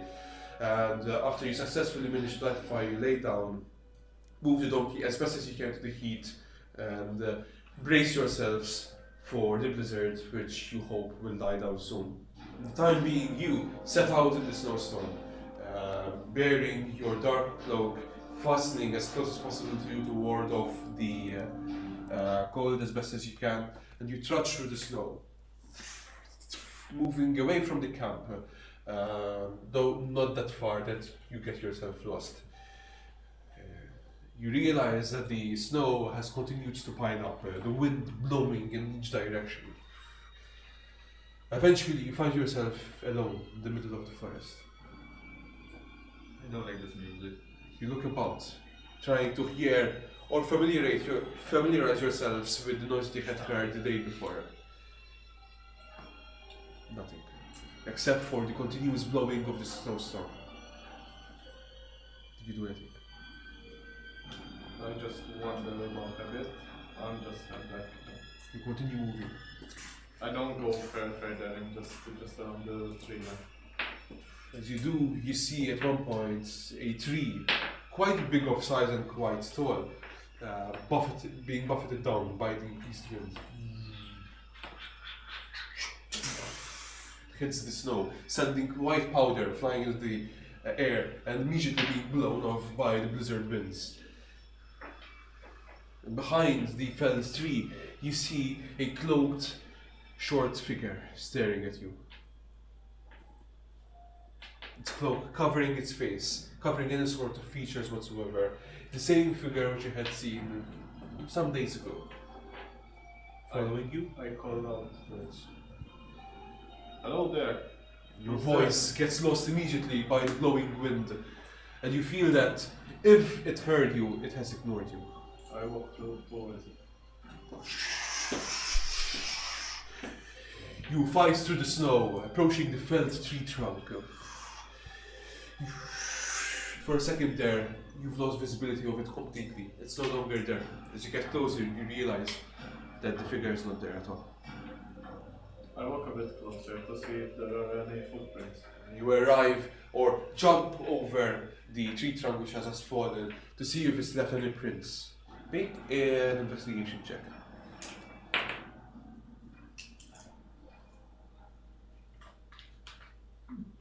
You kneel down as best as you can, knowing that in a few minutes' time, whatever footprints might lay about will immediately be covered up by the storm. But there are, just now, no footprints whatsoever. There's nothing. Strange. But wait, there actually are. Two sets of them, What do you mean to say? like 2 feet. One pair actually, just one set, not two sets. Right. And are they leading to somewhere? They lead a few feet away from you. What do you do? I follow them. You follow as best as you can. Charging through the Are snow they yourself. leading into the forest or? Oh, They are, yes. I follow them, but to an extent, not so far. You follow them for a couple of minutes, and you realize that as you are doing this, you are entering even further into the heart of the forest. pine trees waving in each direction, wind buffeting snow in your face, rain coming down. You feel something touching your shoulder. What do you do? Turn quickly. There's someone behind you. I cast mage around myself. Magical ward immediately surround yourself and you see it vanish immediately. But you know that the ward is successfully in place. You feel that something may be watching you out here. I yell out, who's out there? Show yourself. You look around. No one answers your call. I stay there for a minute or two and then start heading back. The three of you, back at the camp, realize that an hour has passed since you've last seen Jemmy. Sorry, Craven. An hour?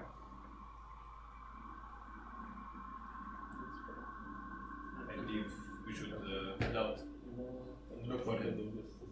Someone should stay here in the camp, actually. I will remain with the donkey. Perhaps. Jermaine, Yes? shall you accompany me to find Craven? He's been lost for an hour now. He's been lost. Which direction did he head out in? Can I try to recall? Make a survival check with disadvantage. Can I help out with this? Sure, then just one roll. What did you back their money? As you have 16. 16. You think that he has headed into the heart of the forest. Can I point towards, I think he's walking here, I can see some sort of tracks in the snow. Looks like Craven's feet. Let's move. Let's move. The footprints are already somewhat faded as you find them, and you realize that the blizzard is quite intense and is only growing worse. The two of you set out, following these prints, bracing yourself as best as you can, clutching cloaks tightly, but also feeling a bit safer knowing that there are weapons around you in case something goes bad. You leave the dwarf and the donkey, as well as the warp of the fire pit behind you. I start calling out the brave. Wizard! Wizard, I anyone? put my hand towards Wizard! Don't shout. If there are any goblins or other sort of creatures, we do not want to alarm them of our presence. Let's be careful. I try to follow the tracks as best as possible if there are any. You lead Jermaine further into the forest, following the tracks, which you can also see, of course. And as you continue further and further in, what did you get on your original survival check? 16. 16. You notice that the footprints are already becoming even more harder to follow. Eventually, at one point, you see that the footprints have completely voided themselves. It's nothing. It's either you suspect a matter of the snowstorm or the blizzard proving its toll on the snow and your surroundings. Shit, the trail is lost. Can I also make a survival check to see if there are any perhaps torn branches or pieces of cloth that might be left behind or things like that? 19. 19. You take one good look around you, and you also kind of filter out both of yourselves, kind of branching off as best as you can, but still keeping within eye shot, so that not to walk off both of you and get lost yourselves. As you're kind of looking from one tree trunk to the next, trying to spot any sort of possible clues, you see something which catches your eye. There seems to be something odd about one particular tree trunk. There's some sort of something etched in a tree trunk specifically, in a pine wooden trunk. And as you get closer and closer and closer, until finally you are within arm's reach of it, you realize that there is a circular-like pattern etched into the tree trunk. A crudely drawn maze. Very crudely drawn, but still, you immediately recognize it to be very, very familiar to something you have in your possession, as well as something which you have burned into your memory. Does it? Yeah. Does it look like the one I should remember immediately, right? Because I've sort of memorized the maze by now. It looks crudely drawn, yes. It is not exactly the same, Do I see the same? Because, well, you're not there. Because, like I said, both of you branched out. Since you didn't tell me otherwise. It looks like it's somebody's crude attempt to try and replicate it. It's not like for Malta. Looking around, do I see Vitus around me somewhere? Or is he branched off much farther than... You still see Vitus with a line of sight, yes. That's what you're asking. I try to keep a mental model of where the tree is, and I run to Vitus. I say, listen, come with me. I think I've found something rather What? strange Tell me. etched on the tree. I move. I take him back to the tree that I was at. Is the etching still there? The etching is still there. I've seen this before. I saw it in the village as well, in one of the rooms. It's a maze of some sort. It feels like I've seen this before. It feels like it's part of me somehow. Have you seen it? Have you seen it anywhere else? Maybe. Can I take a perception check at what is or an insight or something? You see it for sure. Okay, alright. What does it look like? It's like a maze with... So it's as if somebody has taken a sharp piece or a sharp object or a weapon, and it has tried to kind of wedge into the wood some sort of circular like pattern. And have I seen this before? Not that you recall. Alright.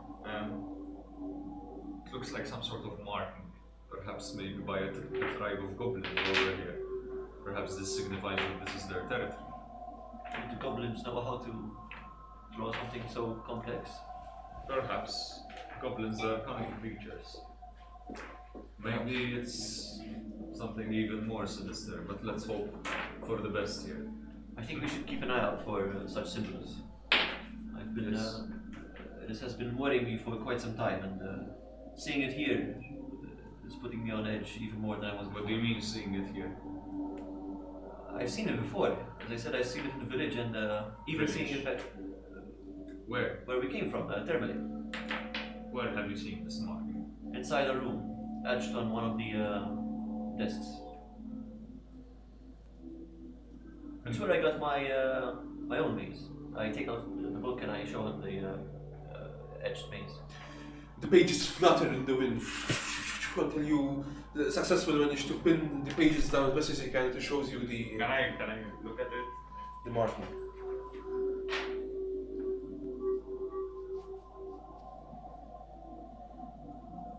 Be quick about it. The wind and the snow will destroy it. Has Vitus seen something of this sort before, possibly? I don't think I would have to do this, but... You recall that Jermaine has already tried to show you this a few days prior, if you remember. And Oh yes. even back then, Vitus has forgotten. it doesn't ring any new bells for you. If I were to know it better, this screams something cult-like, but... Let's see. Perhaps it's a map of the forest, or a map of a dungeon, or something of that sort.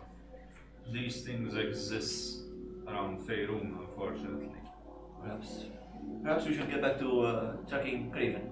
Yes, I think that problem is more at hand right now. Perhaps he hasn't ventured too far, but it seems we have lost track of him. I hope he isn't lost. We continue searching through the forest and listen. Vitus walks off, resuming his search. You linger for a few more seconds there, and you have this split second where you feel like somebody is chasing you within a forest, rushing behind you as you're trying to flee from something. Mist covering everywhere. It's a split second, but that's it. A flashback of a dream which you've had some time ago. You continue helping Vitus. 2 hours go by. Give me the survival check. Both of you, with disadvantage. Or perception check, since you're trying to look for him. Perception with disadvantage. Yes.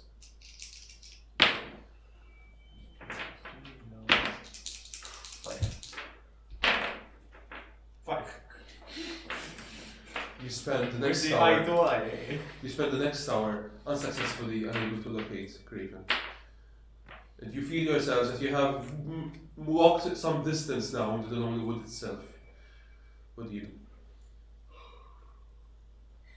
I think to myself that perhaps we've lost another member. God damn. So easy. Just like, perhaps now it might be a good time to start shouting.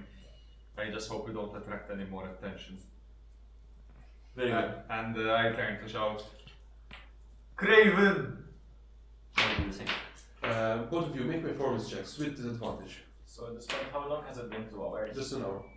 Just an hour. Oh, please. Oh! Oh, Anyway, ترد شو كان مرة واحدة 19 plus That's pretty good. plus 1, 20. I got a dirty one. You spend the next hour now starting to shout as best as you can over the dim of the storm. Until at one point, you hear Drungel's own voice shouting out, presumably some 100 meters or so behind you, but his powerful voice is able to pierce through the storm. And you, after having spent now not just an hour but now 2 hours waiting back at the camp, you had eventually reconvened with Craven and come back from the storm alone. And you, after waiting for another couple of hours and fearing that you might have lost the other two, you call for both Jermaine and Vidas to come back. Jermaine! Midas! Hey, Nowhere near this, yes. You two. Is that the Rudra? That's not what I want. certainly sounds like dwarf. Midas!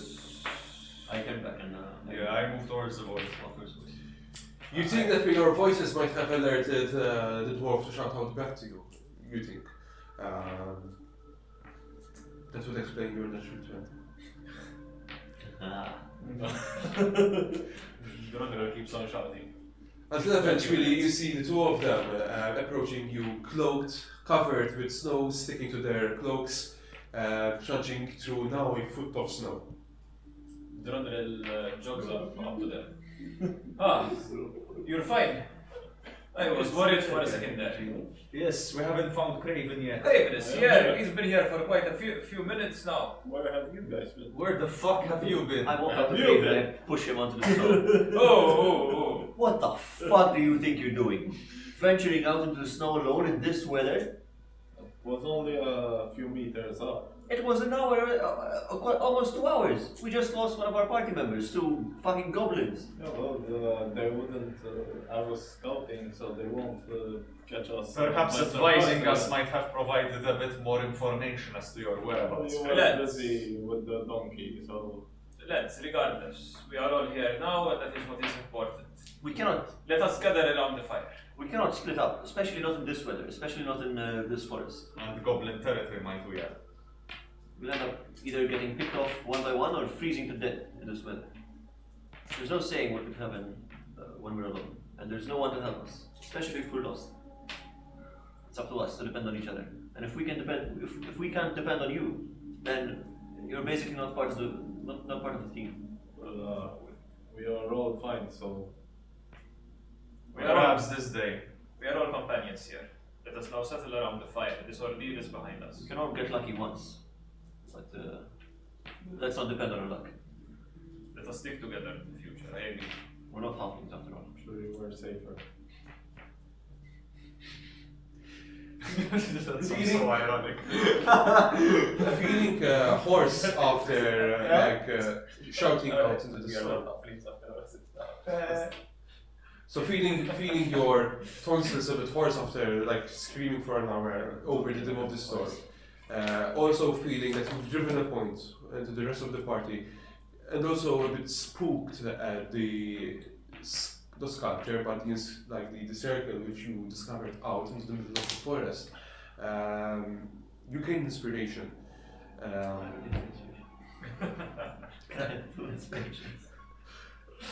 And the last few hours of daylight subside, nightfall comes around, and you prepare for the night ahead. I need everybody to make a Constitution saving throw. How does the donkey look? We're going to find out. So let's ahead. Because we can take it from advantage since we have a fire going, and we've had a fire going for quite a few hours now. No, it prevents disadvantage of it. Constitution. Oh, what's 4. 22. Perhaps that was a good time to use my inspiration. Minus, 14. you feel yourself actually getting cold after all of that time out in the snow and in the wind, and you feel exhausted. You have one level of exhaustion, and what do you guys do as you collect yourselves around the fire? The night and the storm still about. Any equipment you need clean? Do we consume rations? You do as well, yes. Oh, my. You eat around the fire, I assume. Can I give my inspiration to someone else?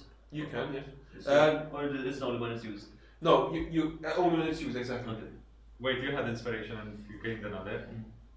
Does that stack or Does No, it? no, So technically, anyone can use it for a reroll now. So no, you still lost the second inspiration. Okay.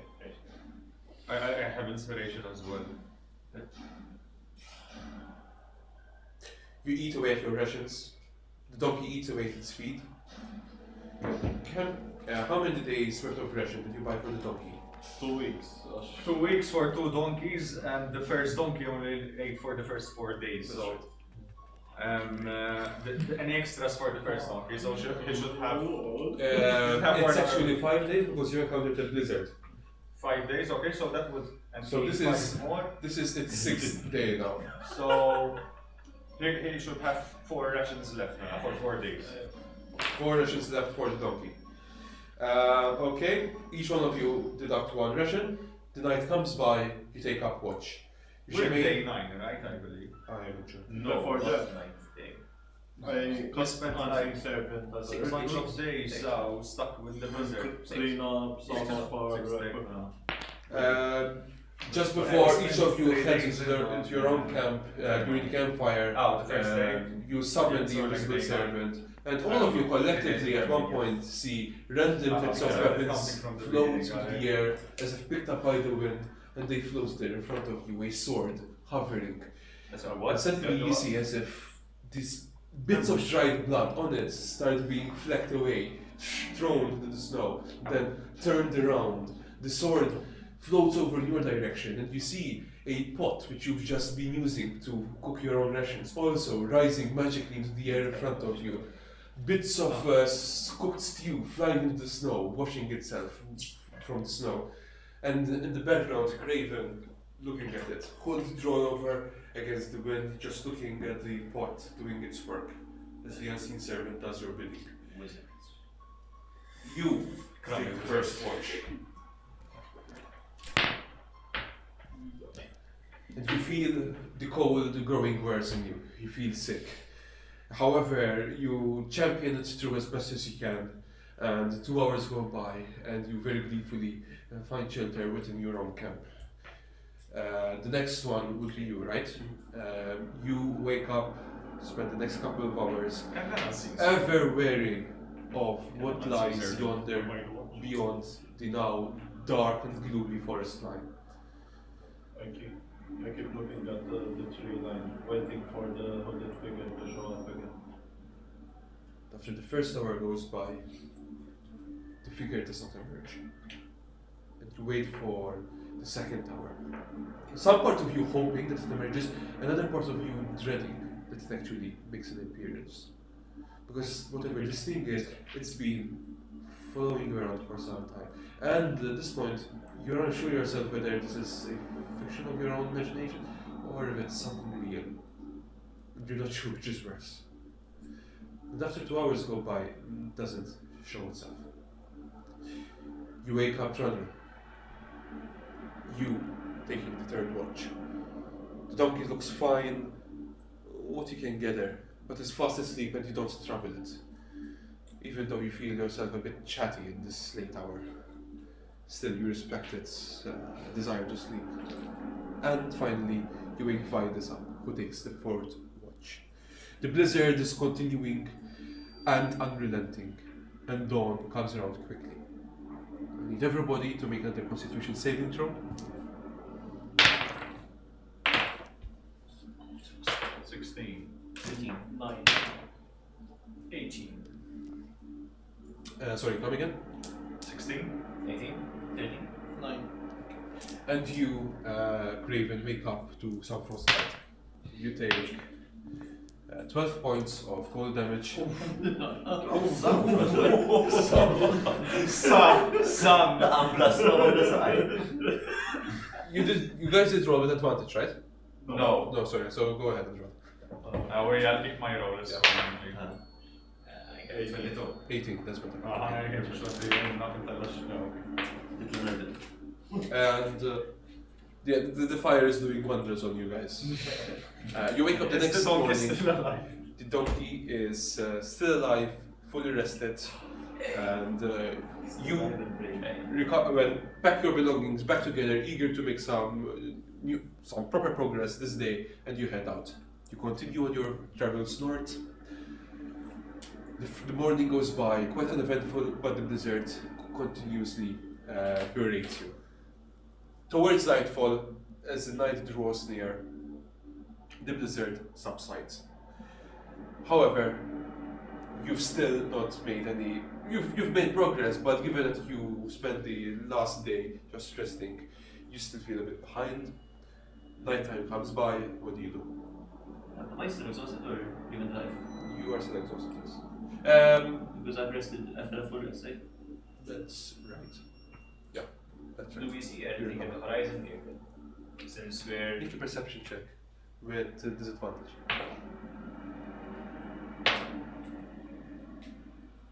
13. 13. In front of you lies the winding road. To the side lies the forest, which stretches almost infinitely at this point. And on the other side lies a tundra of open snow and white rock. Alright, so nothing appears on the road yet.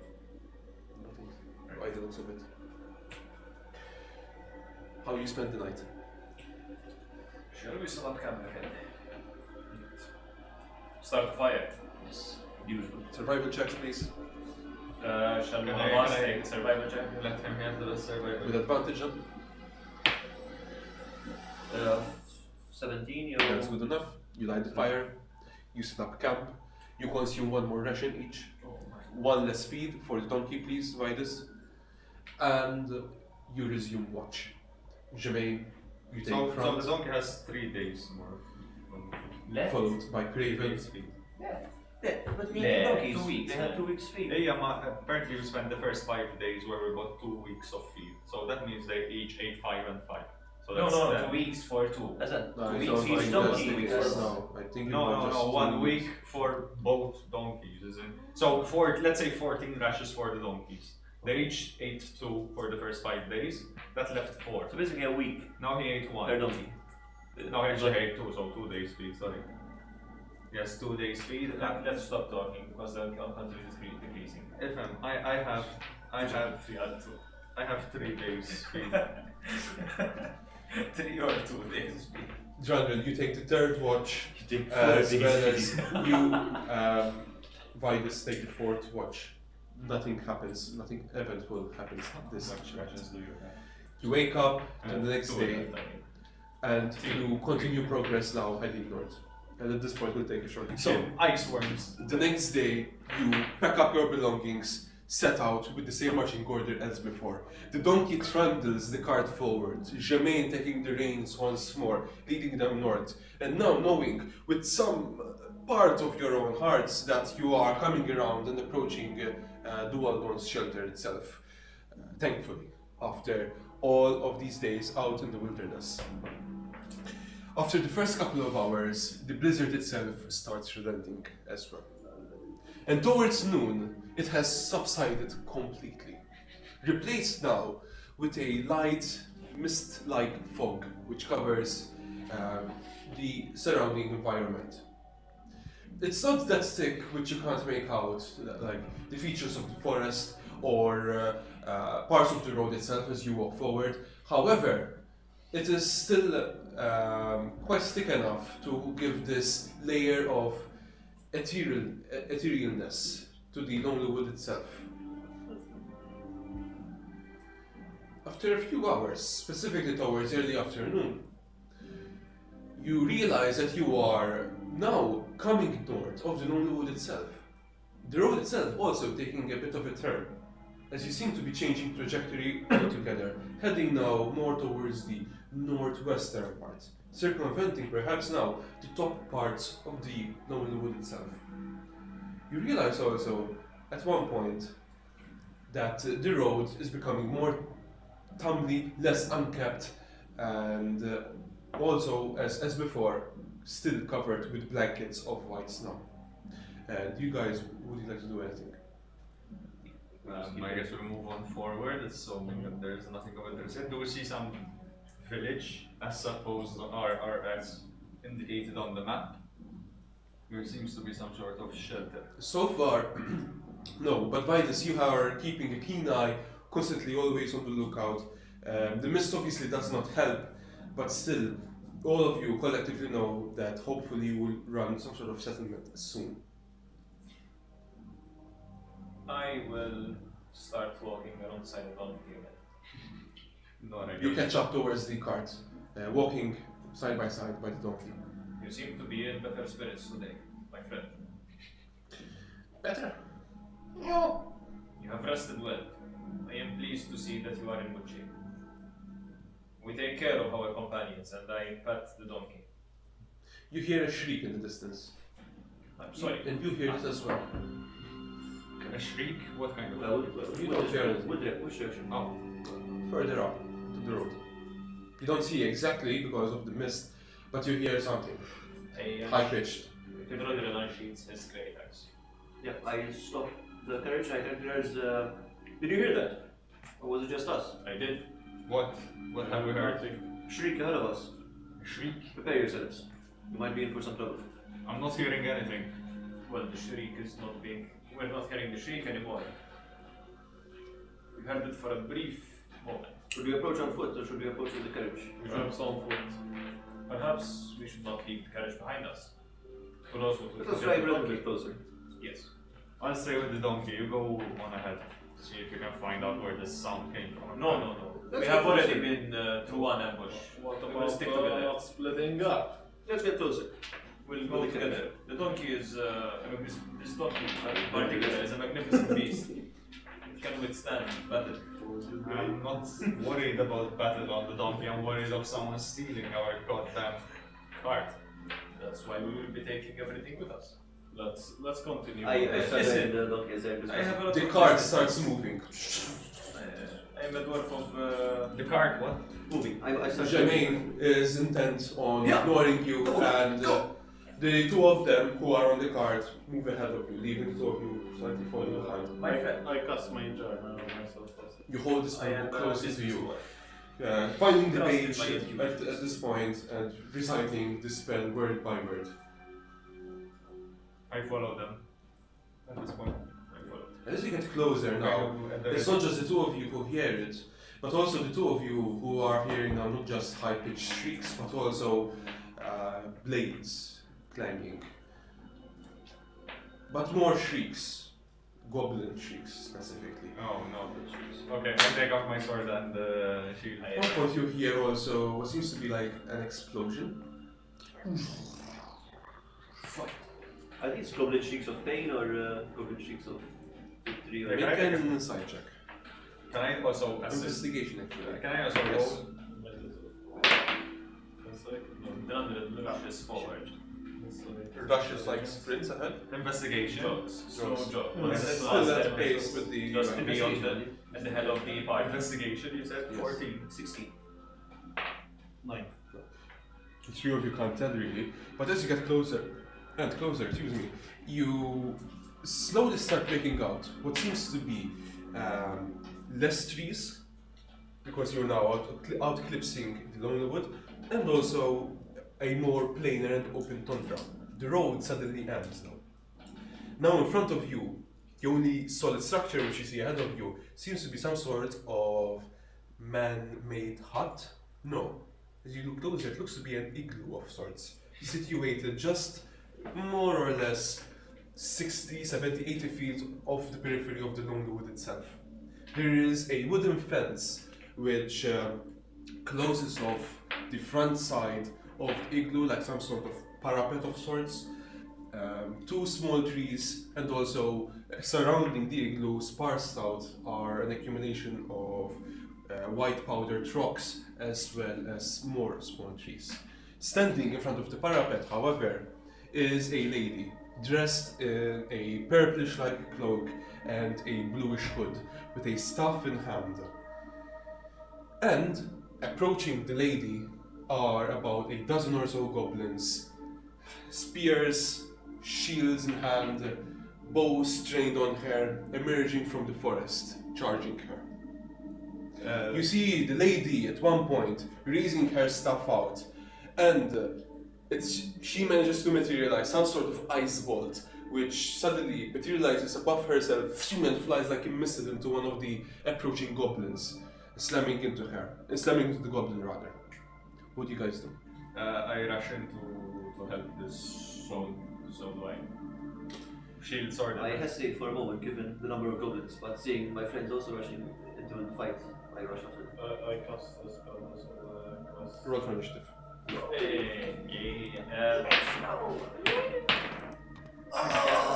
Natural 20. 31. Who's So- keeping track? I will keep track. Okay.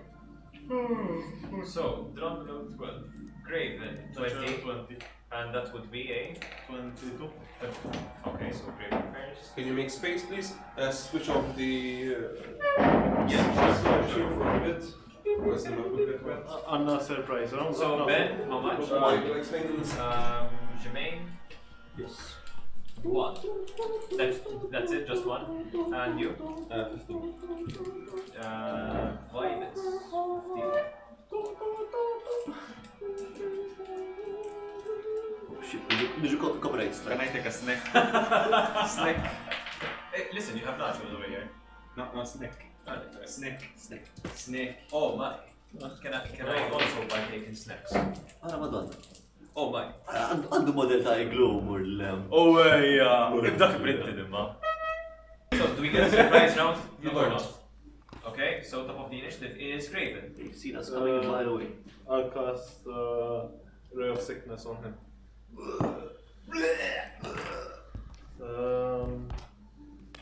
23. Hits. These bushes are covered, heavy cover. They are light cover. The trees are also light cover. The fence is also light cover. The rocks are heavy cover. 12 poison damage. So, immediately coming around, spellbook in hand, you jump off the back of the cart, rushing forward, spotting the first goblin. Which one, by the way? This one over there. And through a gap in the hedge. I push one to all range. 60. With a gap within the hedge, you mutter a curse on the goblin. The goblin, you feel him stutter, drop the bow, fall to his knees, and he starts retching up blood and vomit and bile. But though you can't make out what he is indeed retching, you see him just in a few seconds' time slumping down, dead in the snow. Okay, not Who's next? overpowered goblins. So next are the goblins. Okay, so the first two goblins over there will rush towards the lady. So this one, and which one? This one. Both of them take swings towards the Wait, what? lady with the staff. She blocks them with shouting something incomprehensible. In botanic. Yes, the range action. So, No, it's Bonus. That's a bonus. something. I can push you there. push me. Toss me.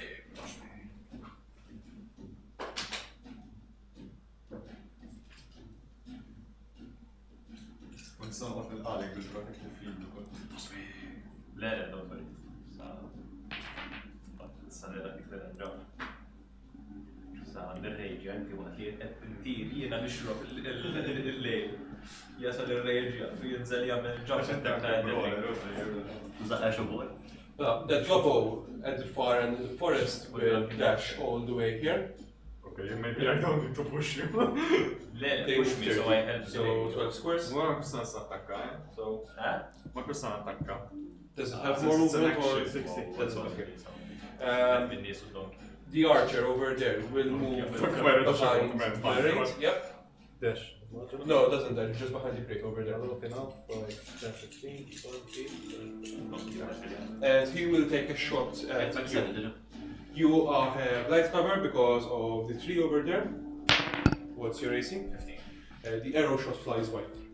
But the goblin, you see them already taking aim towards the four of you. That goblin with the mace, he will dash as far as he can over here.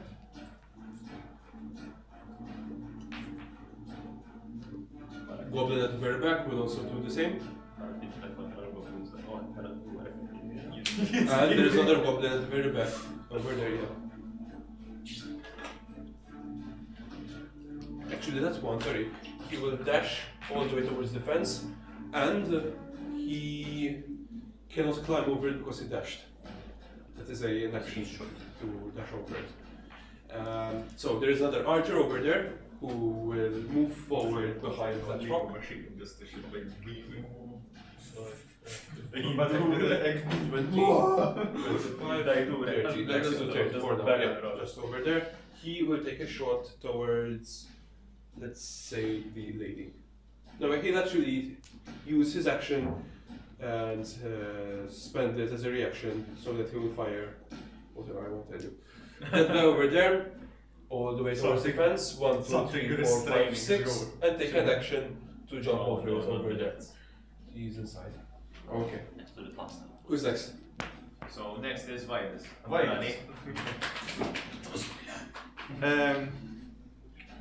Wait, we heard explosions before, and he's carrying an knapsack or something. He's going to He's not carrying. He's not carrying. No, he's carrying some sort of. Who is carrying The one next The to us. one next to us is. They look explosive. I think red and white is next to it. Well, who is doing this inside of the game? Like, what are you doing? Okay, alright, no. I move like 1, 2, 3, 4, Like you do. 5. And can I see what he's wielding? So you see that the goblin over there is wielding a mace and what seems to be a sack. Okay. Through the sack. I move 1 more step. And with The my. goblin is panting heavily in the snow, mist coming out of its mouth.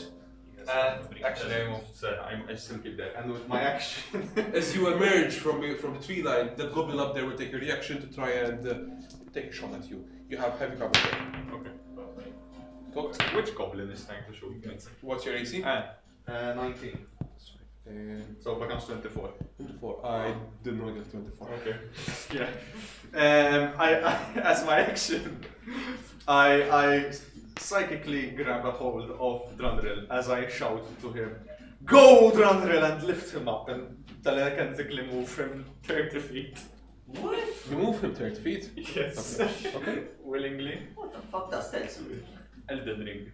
I can't pass him through, I think. This is a once per short rest thing. Yeah. 1, 2, 3, In the dark through the air. Toss me there 4, and then I'll move to 5. them. I telekinetically. You feel an invisible force lifting you up, raising you up Wait, above the hedge, and you land in the snow. 3, 4, 5, 6. Alright, who's next? He said That's an action, right? Yeah. He said he's willing to do so. As Drundrill is flying through the air, he takes a swing from his backpack and lands in a rage. Half of it landing, spilling from the exploded glass, and the other half just messily dripping down your beard. You fasten it away, ready for the fight ahead. No, So he's Fight is not just kind of gonna- shocked to see that his telekinetic prowess is still improving, and as he willed it into being kind of he holds his obsidian shard kind of even more glowing a little bit. With the obsidian in hand, you see that the dwarf ahead of you has wasted no time. And he's sprinting already, flask already half belted by his side, charging into the dwarfs near the cloaked lady. And you also see the cloak given by Craven flying into the wind. How did I lose my cloak? Reckless attack on the first goblin. Go ahead. The one with the spear. So. So that would be a 22. Hits. So can I take a 12? Yeah, as long as I will cast. That's good. So 10, 12, 14 points of damage. You charge towards the goblin, froth and alcohol coming out of your mouth. The goblin who is fighting the lady sees this massive ape-like dwarf coming towards him just at the last second, and you barrel through him, squashing him underneath your charge, trampling him, killing the goblin. Who's next? Can I continue? No. Plus my assist. So, sorry, I have the initiative. Lady. The lady. The lady will use her free action to say, "Thank you, Sacrifice Savior, but these goblins, there are numerous of them, and they are attempting to infiltrate my hut.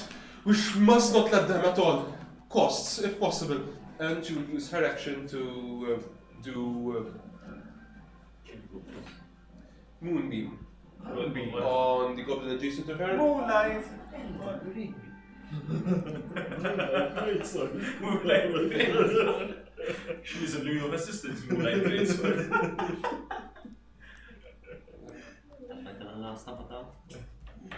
Moonbeam. I am going to get the lady. I am trying to look up Moonbeam. Oh, I can help you, man. I think that's some sort of. You bring down the moon.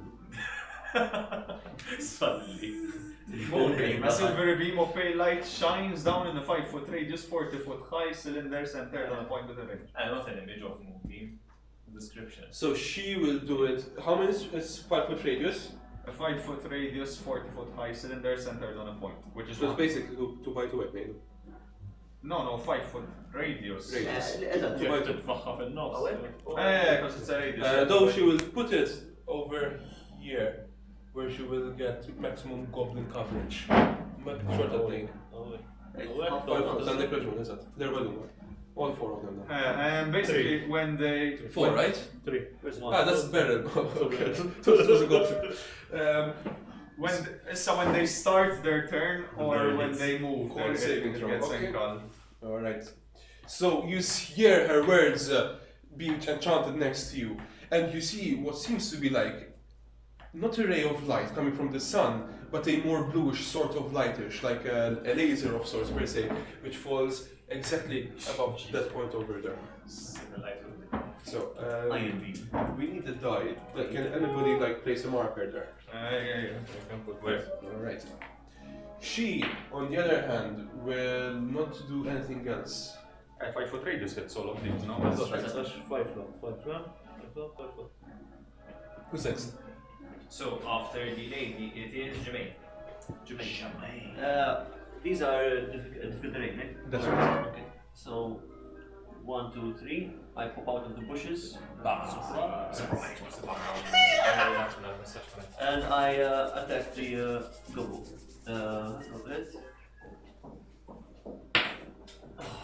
I do not hit. It's a 9. It's 9. The goblin, surprised and terrified of this massive armor being suddenly apparating next to it, manages to block your attack using his shield. Yeah, that's my action. Alright. Who's next? It's Craven again. Alright. So I cast Ray of Sickness on this guy, second level spell. That's a ranged spell attack. 17. 17. I think that The goblin who is charging past Vidas suddenly falters as well, falls to the ground and starts screaming out in an invisible pain.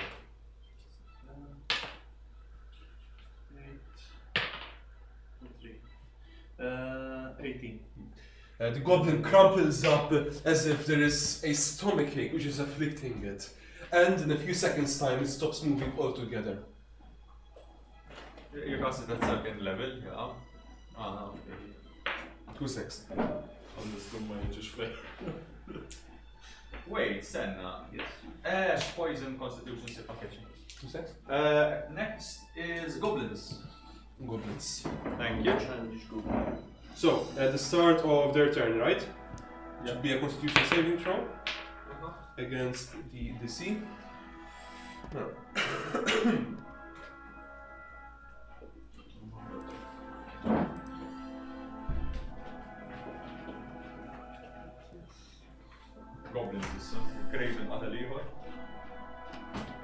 is a northern gobble. Seems like it. The super gobble. Wait, right now it's daytime. It is, yes. By the way, I forgot to tell you there was a mist. So I know we did not apply it before. Yeah, just pump those up so we get some effects. However, everybody with a ranged shooting attack, you are doing so in as if the target is in light cover. But did he hit? He hit, but technically I won't respond it now, it's done. But there is heavy mist in the area, so that means everybody has light cover. Since Drunger was thrown, does he count as a shooting attack? No, it doesn't. Since everywhere is like cover, will this be scoop having cover now or? It doesn't stack, unfortunately. Unfortunately, yeah, but Oh, it's good. We don't have many shooting attacks. But they do. They do. Exactly, that's why. So I meant we as in us, it's Yes, better for us. Yes, it's better for them. No, we get light cover. No, but it doesn't stack. Yeah, we can stay out in the open and still get light cover. It's better for us. So guys, I thought which door.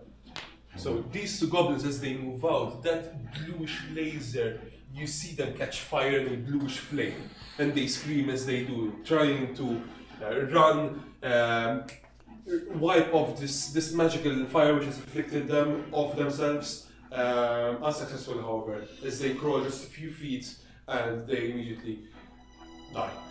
This one, however, manages to get away safely from it with minimal damage. It uses its action to jump over the fence. And so 1, 2, 3, 4, 5, 6, and it's turn over there. So the archer over there will move behind over here, please. And he will take a shot towards Dronwell. With light cover. With light cover. The arrow flies wide completely. Just point to remember, Craven, there is light cover everywhere. I did not tell you earlier because I forgot. Because of the mist. Okay. The goblin over there, he will take a club and swing back at you, Jeremy. AC? AC 18. AC 18. The club hits your shield, which you parry successfully. The goblin over here, adjacent to the lady, will attack you. Sensation. I had reckless attack, so you roll with advantage. AC? So that would be 15. 15. The goblin over there manages to whack you on the side of the head with its club. You take 4 points of bludgeoning damage. It goes out. But we had so. This goblin over here charges you Meaning? by this, and you take 5 points of piercing damage as he manages to jab you with the spear. Wait, how much did you roll now? On the attack roll? Aye. High. I have read so. How much? 5? Yes. Okay. Alright, now I need a goblin at the periphery over there of the forest. More goblins. One next to it on the inside. How much did you roll? High. 190. I need 3 in that gap between those trees, No need for more goblins game. Can take a break from goblins, hopefully.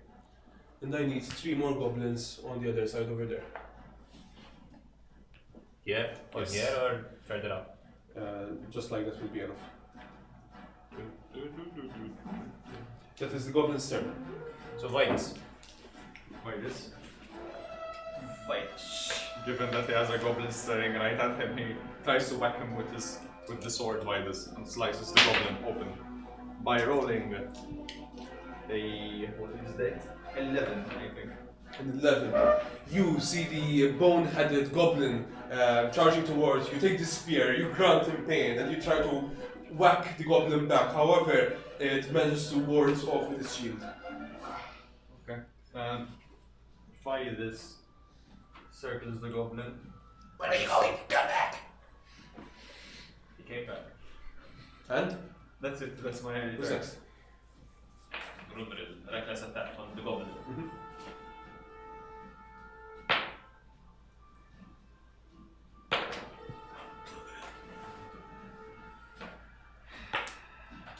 17. 17 hits. Plus 4, 9, 11, 13. 13 damage. You're using your axe, right? Again. Yes. Completely oblivious to the amount of violence you're inflicting in front of this random lady. You take your axe, jab the goblin in the neck by the butt of it, and immediately destroying its windpipe onto the ground, grasping for air, and you just punch it flat in the face, slamming it into the snow. killing it. So, Drandril flexes his muscles, narrows his eyes towards his next prey. Who is his next You prey? should go into the trees. Guerrilla warfare. Part 2. Big dwarf grins Five. as he sprints back into the tree line. I'm imagining like a dwarf who is struggling into the snow, jumping 1 foot at a time, axe in hand. Guerrilla warfare. After Drundred. So after Drandril, it is I believe Jermaine. No, actually it's the lady. No, sorry, yes, you're right. The lady. The lady uses her reaction again to say, we're letting the goblins enter the hut! Stop them at all costs! And she moves towards the fence. And from behind there, she will try to do... She can move the moonbeam, right? She can? But that's an action, right? So- Yeah. No, so she will maintain that and use.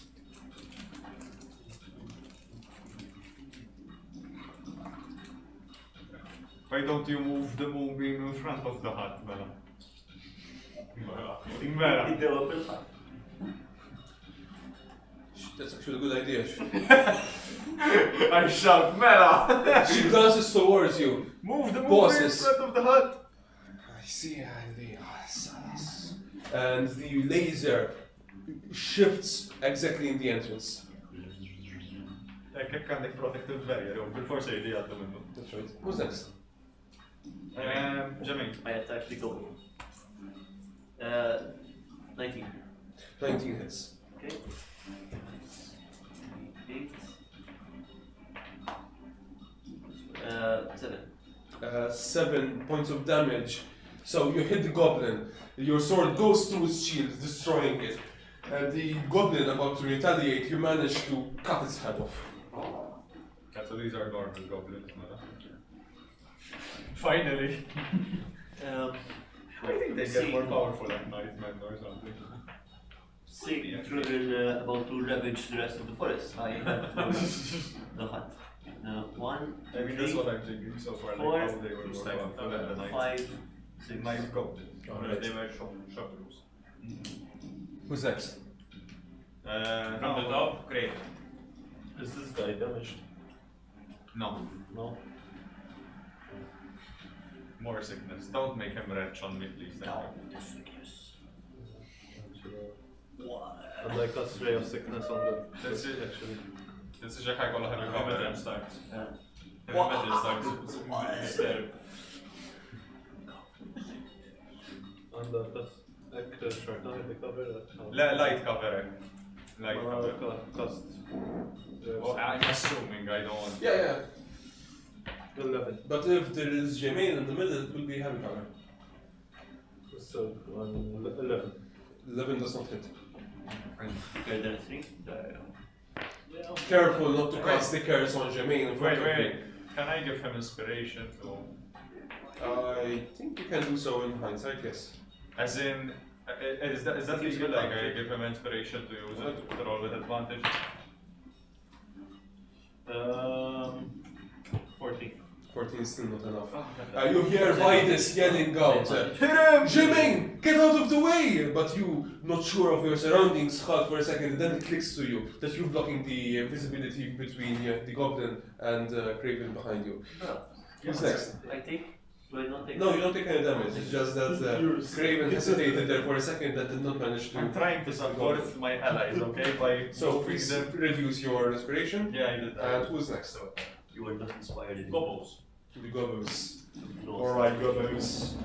So this gobbo right will take his con save, Dwarves into goblins. which he The fails. best goblin in the village, not playing dwarf.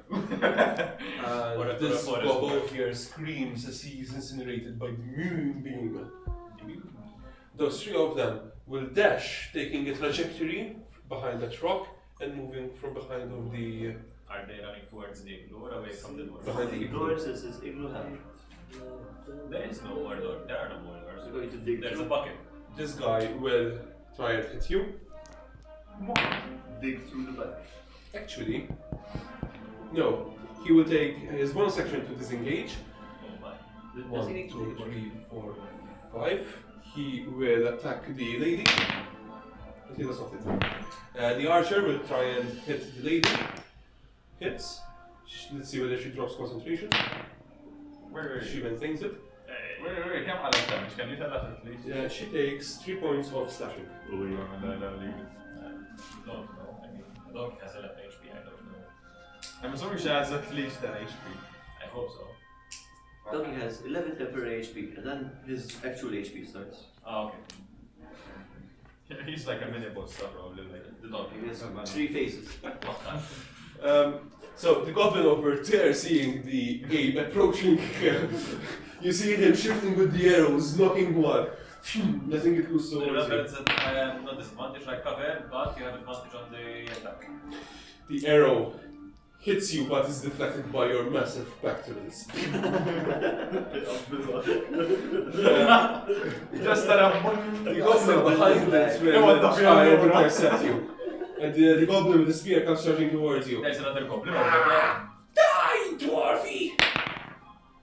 Natural one. It stumbles as it says so. Die, dwarf! Ah! Falls head first into the snow. It is now prone in front of the dwarf. So I have an advantage on the attack roll. I believe so, yes. So, over there, one of the goblins will advance. Can you film that? One of the goblins over there? This one? No.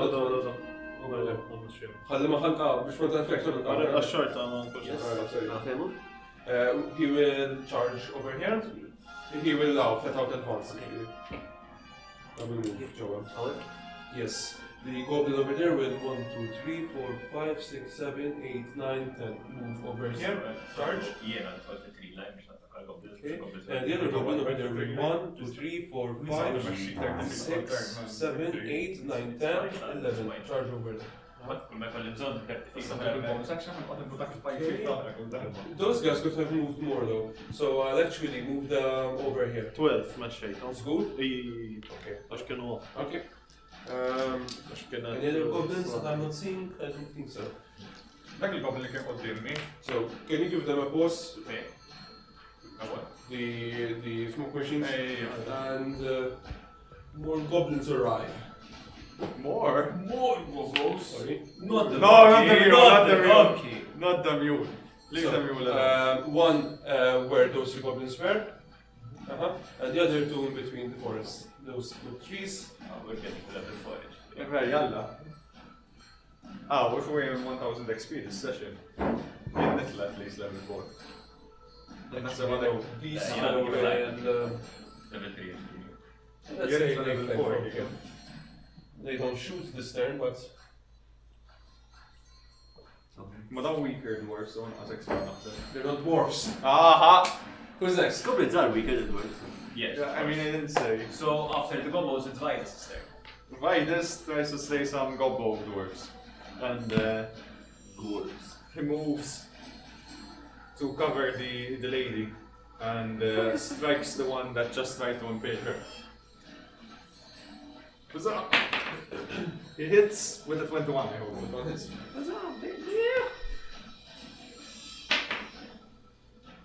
Oh. Okay, seeing as he rolled very poorly and dealt only 4 points of damage, Vitus imbues his sword with a psionic strike and plunges the blade further, Alright. dealing an extra 7 points of damage, force damage. So that's a total of 3 slashing, 7 force. So, coming from behind the goblin, you pierce the short sword. Longsword. the longsword into the goblin's shoulder. It screams out, but you see it as if it's supposed to turn around and retaliate. However, as you do so, the sword impaled into it. You channel your psionic focus into it, and the sword flares up psionic energies. And immediately the goblin screams even more and falls to its knees, shuddering, and exits from your sword, falling into the ground. Okay, so I was over here, right? So 1, 2, 3. Then 1, 2, 3, 4, 5, 6. And as a bonus action, I use my psionic power to regain the die I just spent. Actually. Okay. So I'm still at 4d6 Who's next? psionic dice. After me is Drummond. Grundle towers over the fallen goblin, casting a shadow over it. The shadow raises its axe and brings it down. I'm rolling with advantage since it's prone, right?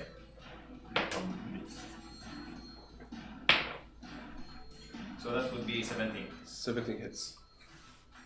And it will take my I don't know, man. Keep it. Thank you. So that would be a 9. 9 points of damage. The goblin is about to get up, however, your axe smashes its skull completely into the snow. It does not move. Who's next? I turn towards the other goblin. Who is panting, catching his breath, realizing his huge mistake and actually running towards you. Boom. Delay. And she uses her reaction and she says, "I'm not your average lady." And she uses her staff to suddenly materializes the tip of it as an ice sickle. You see it frosting at the very tip, and she brings it, swiping it down towards a goblin's neck over there. I'm sorry. I changed your name. Not your average lady. So the gobbo takes. Well, I do should work out with him. Wait, Can be able to 4 points of slashing. Sorry, 4 points of. Oh no. Yeah, 4 points of slashing and 5 points of cold damage, and the goblin falls dead. She then will attempt to. Wait, is it an action to Move here towards the middle. Okay. to climb on Actually the behind the fence? rocks. It's an action. Yes, it is. Isn't there a gate? There is here, but it's closed. But it's a free action to try and open the gate unless it's locked. It will be a free action actually. I don't open. Unless it's locked. After not your average lady, it's Jermaine. I turn towards the goblin and I strike at I also face the one trying to interpose my shield. To the light, please. 16. There are 3 goblins. Spin your hands really fast, Drummer. 9. 9 points of damage. Oh, The goblin over there, who's trying his very best to cap one of your knees to force it out of his level, is deflected by your long shield. And however, you one start back, slamming the sword into his chest. Try to Unleashing back the sword, covered with goblin blood. Okay. Seeing as Drunel can obviously handle himself, I start walking towards the gates. It's actually 1, 2, 3. I'm going to try and take cover with the rook. 4, 5, 6. Here it's cover, right? That is heavy cover, yes. Who's next? So after Jermaine, it's Ray.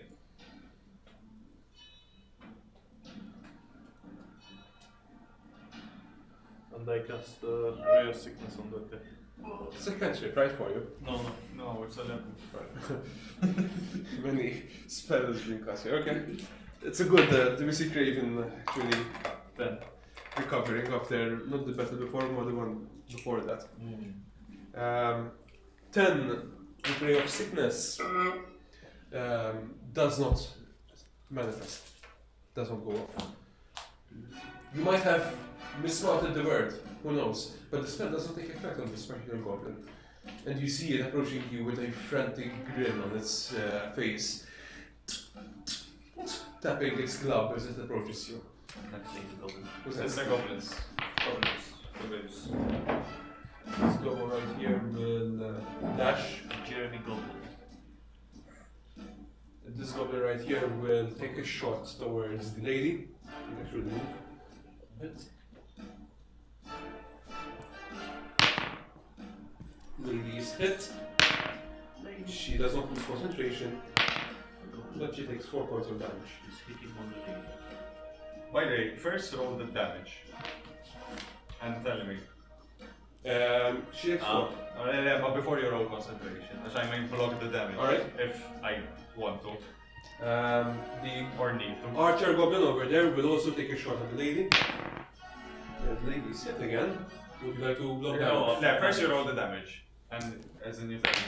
She takes 8 points of damage. I try to block that, so I use my reaction to somehow form a protective psionic shield around her, and I try to reduce. So let's do psionic shield. I reduce at least 5 points of damage. Concentration.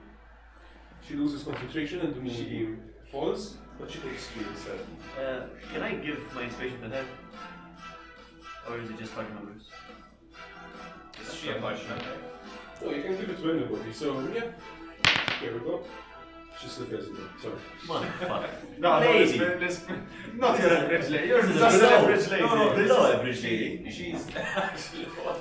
So I need you to remove your inspiration, remove the moon die over there, Below average lady. and the goblin next to you will attack you. Are you recklessly attacking? No. The advantage I had was from AC? from being from F15. So you take 3 points of bludgeoning damage. Oh my, it goes down to 2. Those 2 goblins over there, I see one of them is an archer. The archer will move so that he can see Drundren and he will take a shot. Is he like cover? Doesn't hit you. The other goblin over there will actually try and move towards Jermaine. If he does not have enough movement, he will dash there. The rocks he will have to move around. Otherwise, it's an action to fly over. Dash. The archer will move What is the behind the tree even further because he can another more, and he will fire at Jermaine. The arrow shot is embedded into your shield, Jermaine, as you see it coming. The archer in front of you, Vitus, will take a shot at you. Does not hit you, however, he fumbles in the arrow. He actually does not fire it, it just falls out of his hand. Panicking, he dashes over here. Yeah, that's as into defense as best as he can. These goblins over here, there's no No. windows or anything, right? Okay. It's an igloo, Gabriel. Why would an igloo have windows? It has See, one. I know, you built it, but It has one here. yeah. Why would an igloo have windows? There is. It was built by I- your average lady. God damn it. Is it boarded up or something? No, It's open. there's no. There are no openings on the back. Oh, There's just yeah. a bucket. Only Yeah, the so front, here, that's this an one is the yes, front. yes, yes, The yes. hang one. The first step. Okay. Mela, the archer over there will move over here, use his action, and move inside just behind the fireplace over there. Over here. Those 2 will also jump over the fence. We give them over. سوقنا أنا شو كنا 5 10 15 20 25 30. Okay. So this guy will move over Just here. close our fence up. This guy will actually circle around. I think something like that. Okay, 40. Okay, who's next? And no, more gobos arrive. What? Jesus Christ almighty. I'm open. Too many gobbles. I need some snacks. Too many gobbles. You're ruining my locus, Gabriel. My path. I had already set it. The GPS can set. 2 more goblins from up there, please. So, One and one. Programma. Program. Who's next? Recalculation. Vitus. This is Jump Sharpa. Vitus. Can I try to open the gate? Sure, of course. Is it open? It is. Unfortunately, I don't have many tourism and open gates, so let's assume that you can walk through it freely. Specifically, these 2 squares over here. 1, 2. So 1, 2, 3. Perfect. And I sight at the goblin. Okay.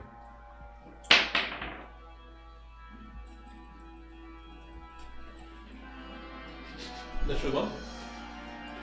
Now I need that inspiration. You charge the goblin over there. However, your foot gets stuck in one of the bonfire's stones around its periphery. You stumble, you don't fall, but the goblin gets an attack of opportunity against you. AC? 19. 19. Doesn't hit you. However, your blade got notched on one of the stones and it chips. You have damage on the blade. You have -1 to hit and -1 damage on the blade. Who's next? That's inspiration. Actually, you haven't used your action yet. No, you used, sorry, to attack. Drowner. My bad, sorry. Should I reckless attack? I guess.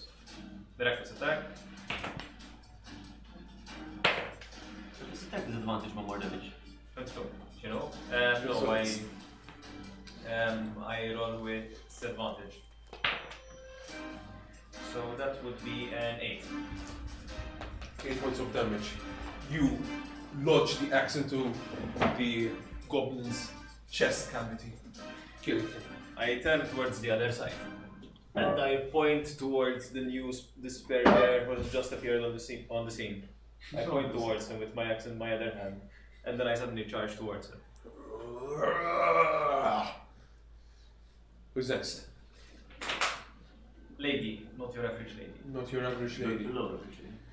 She uses her free action and she says, if the goblins get their hands on what is inside of that hut, we're all doomed. And she will rush. Actually, she will use her action to polymorph. What? God damn. And she will turn into a wolf. A wolf. It's definitely not your average lady. I haven't run over. Not your average wolf. You just shoot. You just shoot. تعرف الجب wolf. And she will move 1, 2, 3, 4, 5, 6 over there. I'm a wolf. Bark. Who's next? Jermaine. I attack the gobble.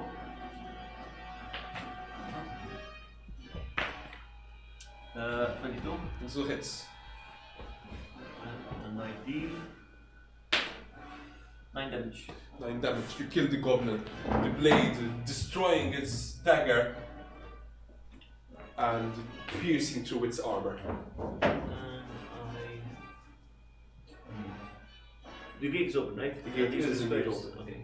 So 1, 2, 3, 4, 5, 6.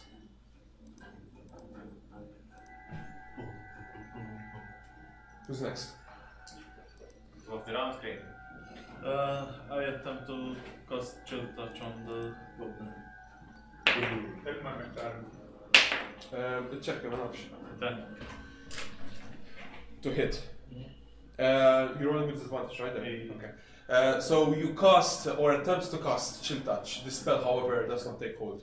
The goblin manages to deflect the bolt of ice, which suddenly materializes and blocks it with the shield.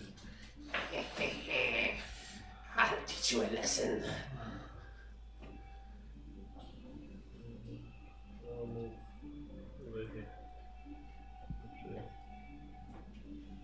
I don't think that it's I have some water here which is untouched. There was water down there, by the way. No. Is it still there? done. This is a moment. It's unused. Alright, thank you. So what happened? Everybody seems to be rushing into the front yard of the igloo. Did Craven hit? Who's next? So after Craven, it is the gobos. Okay, the goblin in front of you will try and teach you that lesson. Who does he teach him? He does if your AC is 15. You take 3 points of bludgeoning damage. The archer will move 1, 2, 3, 4, 5, 6 and take a shot at you, Raven, as well. Hits you. And you take 4 points of greasing. The 2 goblins in front of you Advantage. Okay.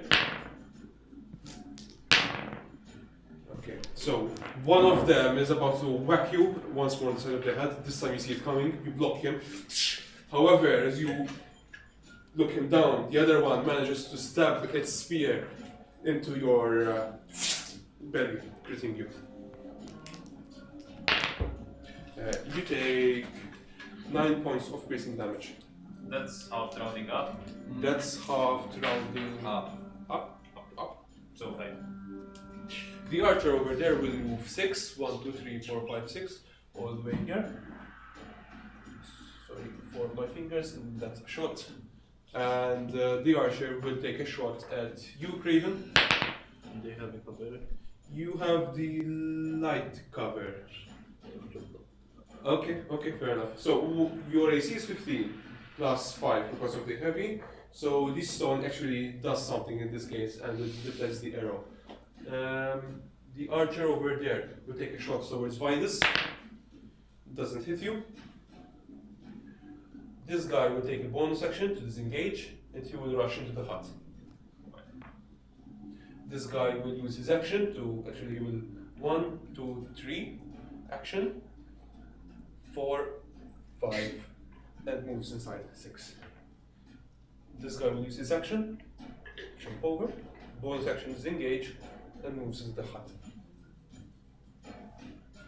This guy with the axe over here will use his. No, he won't use his action to move. He will actually try and axe you from behind the fence, Vidus. AC? 19. Doesn't hit you.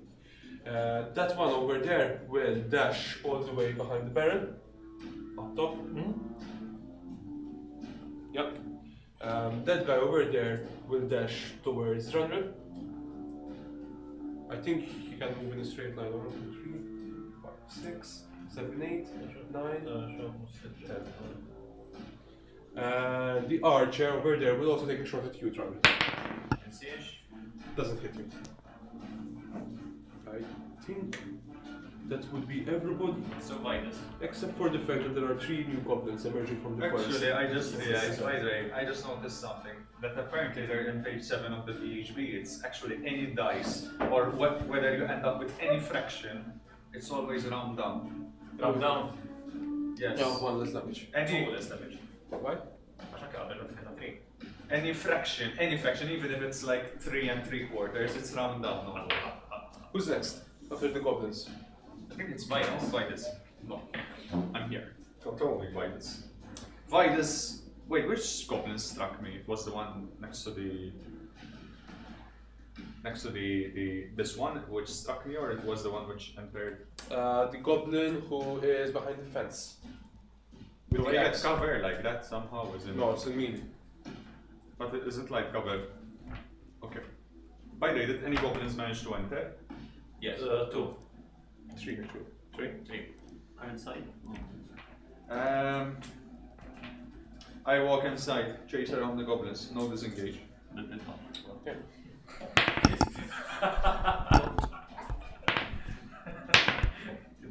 AC?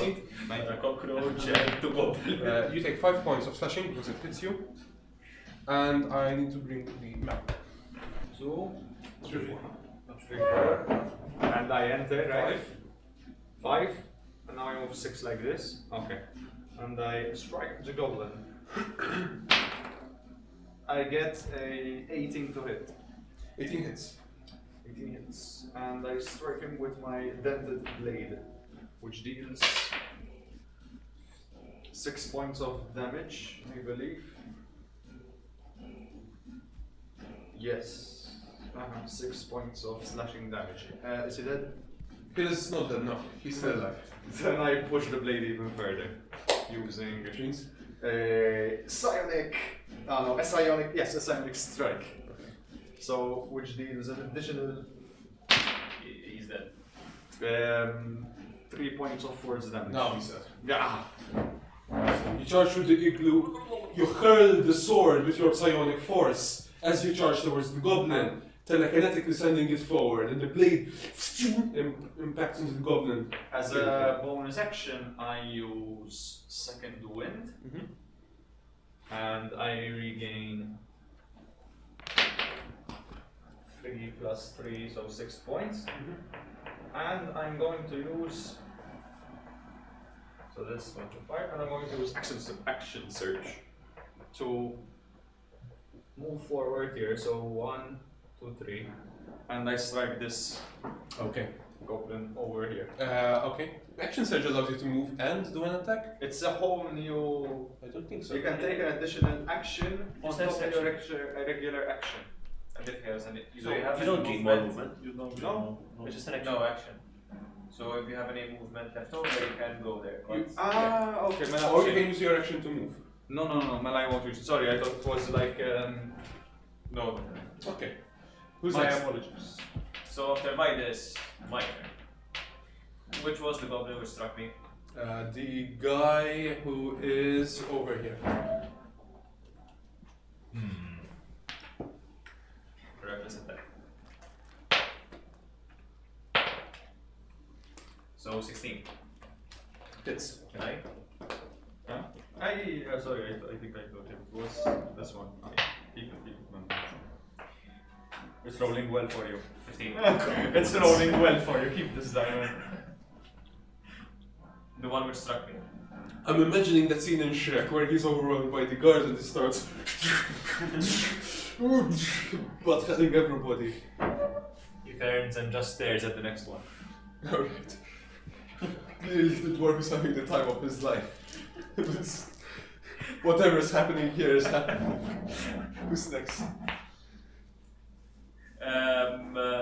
Not your average lady, I believe.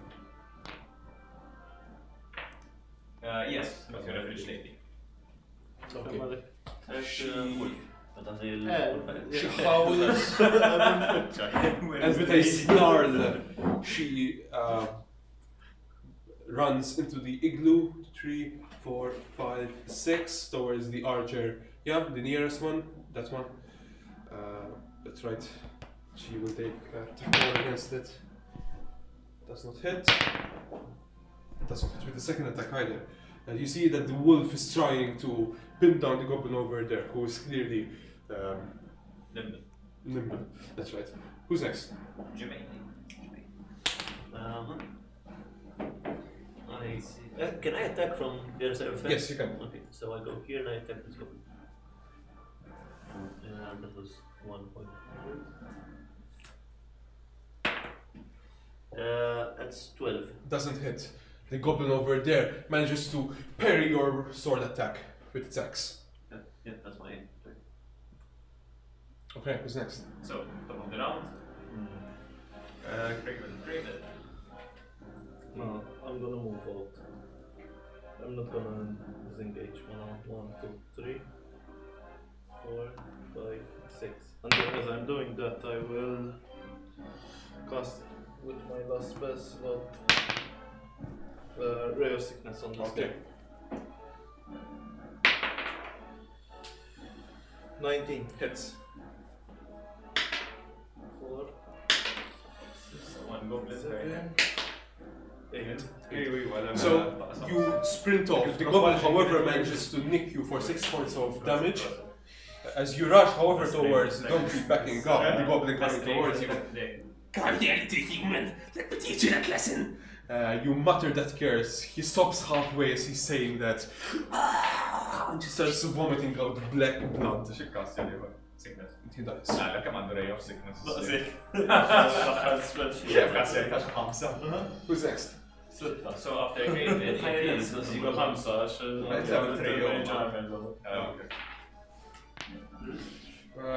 Okay, so this is where it gets interesting. Oh no. Oh my. Oh me, bye. Jek jiġi xi troll, man. So the goblin inside of there, at the very back of the igloo, will move towards one of the the closest shelf over there. You see him using his Oh my. Using his what? his bonus action to look around. Jesus Christ, why are they ignoring me? He uses his free action to pick up something from the He becomes a god. from the shelf over there, and you see that he's wielding some sort of stick or something in his hand. And he points the wand in your direction. What are you standing?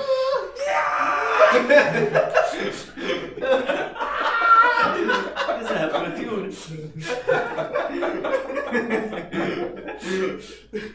So, let me see what the wand of polymorph does. Oh, wow! What a surprise! What does it do?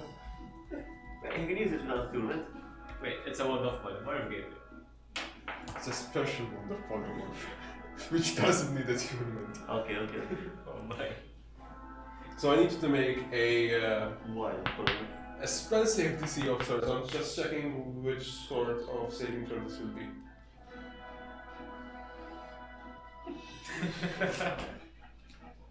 Very much just going. Oh, don't wait. Yeah, wisdom saving throw, please. Wisdom. Oh shit, that's one of my worst one. Whoa! Please don't kill me, Gabriel.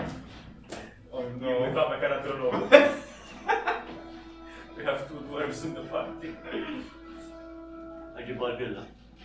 We're good now. Depending on your perspective, you've gained a new pet.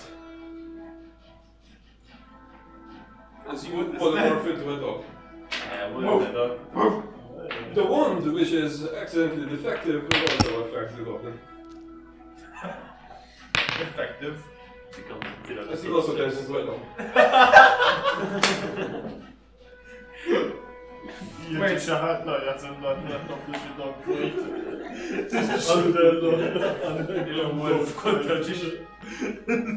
The goblin will use his bonus action to disengage from the wolf over there, move towards the shelf. Does he drop the one? Uses his bonus action to look around. Yes, the one that does actually scatter to the ground. And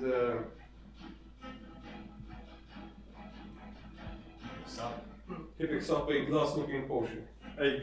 What? A glass-looking potion, which he holds in his hand. The goblin over here, who is axing you, Jermaine, will try and jump over the fence using his action, and will use his bonus action to disengage, and he will move inside, bringing them all the way behind the wolf. No, between the wolf and the dog, basically. Yeah, that's right. This guy over here will move to engage you. That's not how It's you. is it like It's not exactly polymorph, just to warn you, and because it's limited, it's something I came up with. okay. So you take 12 points of piercing damage as the goblin over there leaps onto the fence, jabs you into the chest cavity area where your breastplate miraculously blocks most of the attacks, but one of them actually penetrates you. Yes. I know. The archer Stats will move over here. And this guy will move over here to clear up because Is he they're short going and to metal? have a heyday against you. Archer number 1 against you. Yeah. Yes. AC 15. 15. This one hits you. You take 5 points of piercing damage. Okay. That archer over there against you doesn't hit you. Then there are 2 melee boys over there. They will Attack. reckless. Okay. First one doesn't hit you. Second one indeed hits you for 5 points of slashing damage. There is another archer over there who will move behind the rock over there. Archer, That one, the archer, no, close to it. There's, you don't see it. 11. Over here, roughly. 5, 10. 15, 20, 25, 30. Okay. No, select cover. Archer shot against you, hitting you for a total of 18 with your cover still hits you, I believe. 10 plus 2, right? Yeah. And you take 8 points of piercing damage. Then there are 3 goblins out there. So, I think all 3 of them are going to rush. Not all 3 of them. 2 of them are going to dash towards the dwarf. The other one with the sack will dash down here towards the fence. Meanwhile, who's next? 2 dashing here. Thank you. Yeah. So, by this, What do you do? You have a profile of a mastiff at the moment. Yeah, I know. I just looked it up. So how do I snap out of it? Or I don't know who it is. Is this a goblin? That is a goblin. I try to bite the goblin. Okay. Fuck it. You So, are. plus 3 to hit. I get a lovely 12. Lovely 12 does not make it. The goblin. Get off me, you sick rat! Please, do you do anything else? No. Okay, who's next? Drunril, feeling himself surrounded by goblins, goes into phase 2 of guerrilla warfare. Whoa. So disengage. Maybe you should tell us what you want to do and they will move it for you. So I want to head into the forest. Okay. Disengage. Disengage, we call it. And, You have to disengage from this one, but then when you move here, you're still. no, he disengages from everybody. Yes. If he does it. Okay, so okay. So a day. So on the dash, but 1, 2, 3, 4, 5. I want to head in over here and funnel. But you can't dash. 3, After disengaging. 4, Because that's your action. 5. Yeah, So you just Alright. move 6. 6. Here, Mela. go here. Il-kas. Noqot hawnhekk, ħalli niffanilhom. Can I move one further over here? ħalli nibblokka tipo hawnhekk kolli heavy cover jien għal-punt. You can have 1 square space. Go on, stream to diagonal. You explain no base, Joe. You. You block your Diagonal message or that. Like any terrain, you can't move diagonal through terrain. Can I move 1 square towards the tree so I block line of sight here? So No, yeah. No. Okay, who's next? Yeah, come And I blended the Fuck tree. away. Guerrilla warfare phase 2. You chop down part of the tree, so that as the tree falls. So after me, it is the not your average lady. Okay.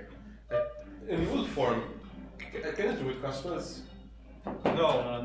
No. You can't cast spells while you're in beast form. She has to revert back to being a human, I believe. So maybe she reverts back to a human at this point. Or not human, whatever she is, so as a race. Don't discriminate. I don't want to discriminate. Don't be speciesist. And Humanist. Even Gittiest, okay. she would use her ice sickle to take a swing at the goblin who is centered. Hey. Nice. Doesn't hit. Second attack doesn't hit either. Who's next? Wait, it was her form. Wait, can you skip the goblins? No, the goblins are there. Goblins. Where is that? Oh, no, well, They. After the lady? it's Jermaine. I don't know. I. You sure? Just to double check.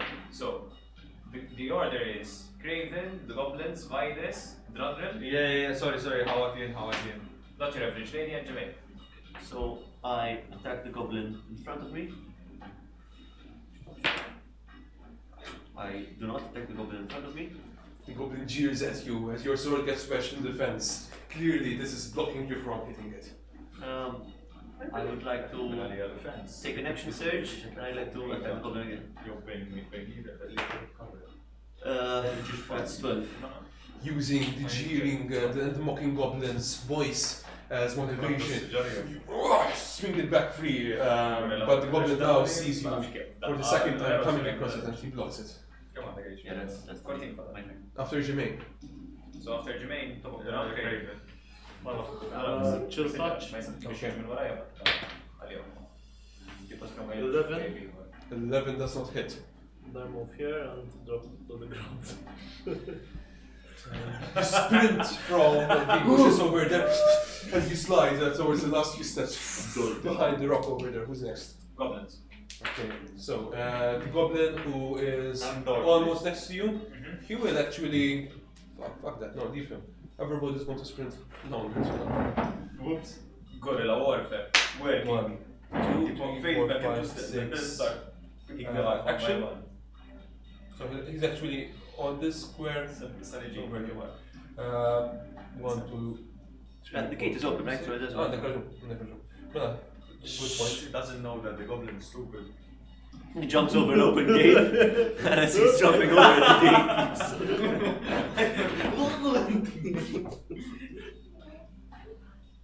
Sorry.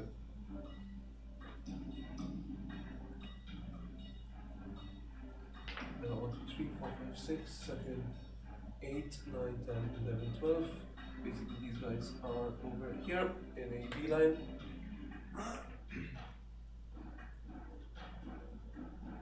That guy will buy his last sometime. No, not really. No, because that come down here. 1, 2, 3, 4, 5, 6, 7, 8, 9, 10. 11, 12.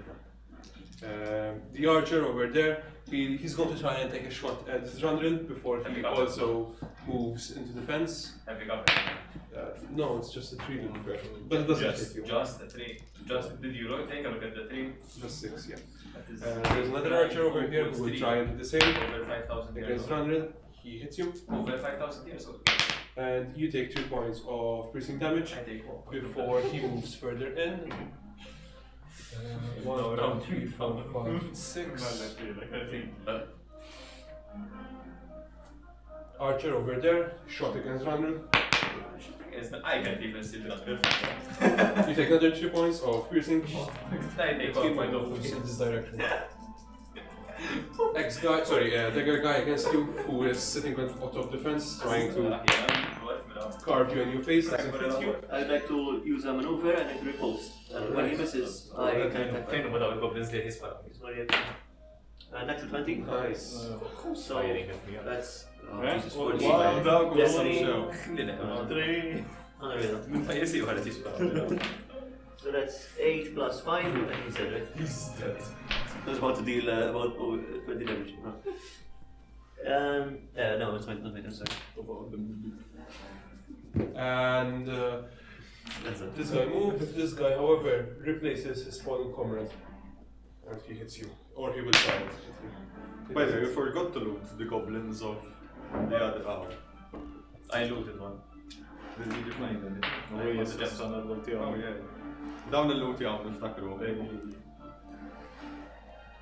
Fucking avoid. I'm not going back. Ma neglu fireplace. Għanda higlu kbira. Oh, fireplace flicklu. Oh, Jesus. So the goblin who is wedged between what's her name and the dog, he will move aside, so in the direction of the dog. With the disengage. Just Bonus one action. That's right. Bonus action. No, he's just going to move around you. Doesn't disengage at all. Reaction from the lady average. Bonus action, no, that's right. Bonus action is engage. Yeah, but no, I can't use a bonus action to No. search. It doesn't search though. It's going to attack you. Ah, okay. It doesn't hit you though. I Fine. think for Wait, good. wait, how much did he roll? For 4. Wait, Senna, if he hits me and I reduce the 0 HP, I transform back, no? Okay. The dog up there will, and before he moves though, that goblin will move past the lady, use his bonus action disengage, and scurry outside of the hut. It's a potion now. And in fact, he will use that potion to fling it towards you, if he hits, of course. I hope let's know what these things do. Maybe it's that potion. The potion slips from his hands, drops into the snow, spilling its contents over him, and he is now reduced to a miniature goblin like that. Which it doesn't have a miniature goblin for him, but he's basically like this size now. So, actually, given that he's that small, can someone step over the goblin without as a free action? Can we keep We will find out when you do so. Guys, remember Iconic. Huh? Remember Iconic. We'll keep it. I'm just going to replace Put him in the backpack. with a die, or like this. I borrowed one of your dice there. Alright. No, that was the same. The goblin dog over there, he will move towards the lady. Goblin. It's fair. How much damage does the dog do? Dog, 1d6 plus 1. Should be 7 damage. Eh? 7 damage. She needs to do a DC 11 strength saving throw or be knocked prone. Oh my god. She rolled a 12. That's okay. I'm not coming to I can't use any psionics, right? While I'm a dog. No, I don't think so. Silent dog. Okay, goblins. So, if it's my turn, these guys moved That's already. you're done, right? You're done, I think. So, Why does the door? There's no wielder of the rod. Wielder of the rod! Have to maintain concentration in order for. Which rod are you talking about? The Polymorph. We don't see the polymorph rod though. Yeah, but given that was cast by someone, does it cast have to maintain concentration? I think it's something homebrewed. I don't know. No, it doesn't. Like, I think even I have polymorph to do rod. the full duration, so I have an hour in this form or something. I turn and bite this guy. Or maybe if you take enough damage, you yes. become. Yeah, I don't know that too. I roll I a don't know that. 9. A 9 against the goblin over there doesn't hit. I stay there. That's That's my. nice. I know I have an intelligence of 3, so I'm not Guerrilla gonna warfare phase 2. Guerrilla warfare. Drundle finds himself alone all of a sudden. You've successfully managed to kill them all again. Congratulations. But he spies more goblins out, So so wilderness. And he will not run straight towards them, not dash through there. Dash through the forest. Yes, that way you'll cut off any goblin reinforcements. 5, Sever them from the head. That's right. 5, And he will take them by surprise. 45. So Drundle is yes, target. I go 50 feet. 50 feet. So Yeah, that's allowed 50 feet now. no. 30, 35, 40. عشان ما مشكلة سفر رجعت أتذكر. نحن قبل لك تمشي. Still behind that tree. Yes. Guerrilla warfare. So Drundle emerges from the forest. He finds a tree to hide behind. Alright. And starts speaking from behind the tree towards this archer over here. Who's clearly oblivious of Here's Johnny.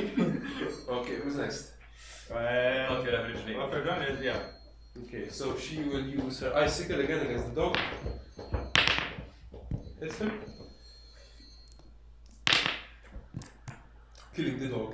Actually, how much HP does the dog have? Dog has. The HP has 5 dogs. The dog has 5 HP. So actually, If you die, polymorph. It's, any excess damage goes to the goblin. You die as a dog, you die as a It becomes a goblin again. Take the check up, Jahala. The metaphors. so 5. Okay, he is with 4 HP left, and he's reverting back to his goblin form. Here you go. Oh, we have a goblin. What's this one? The archer. Too many goblins. Too little time. Who's next? You have a dog.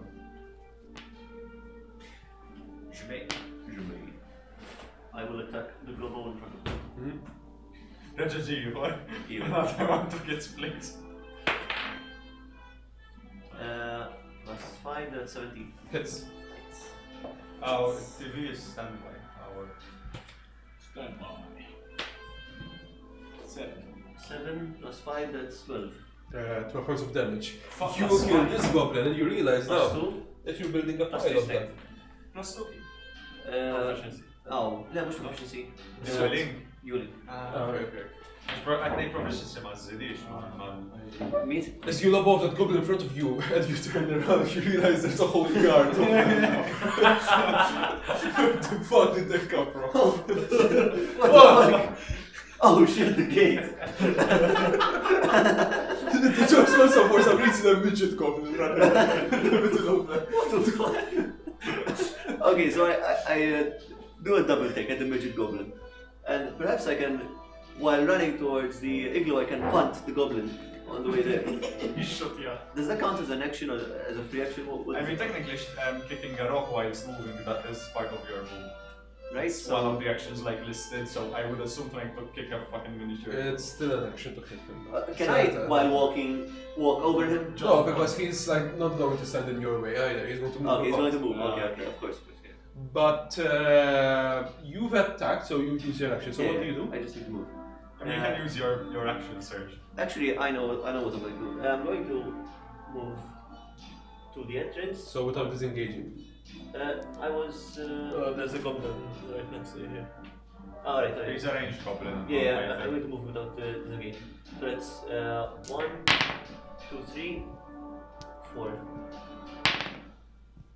You're dispatching him.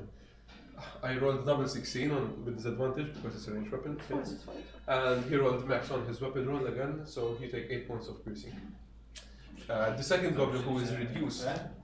Can I use second wind to get my HP back? To get some HP back, please? reaction now. That is a bonus action? That's not an action or a bonus action, I believe. It's just Wait, shit it down as? second wind. Bonus action, sorry. No, sorry. Bonus action. Bonus action. And you haven't moved away from that goblin, so he doesn't hit you.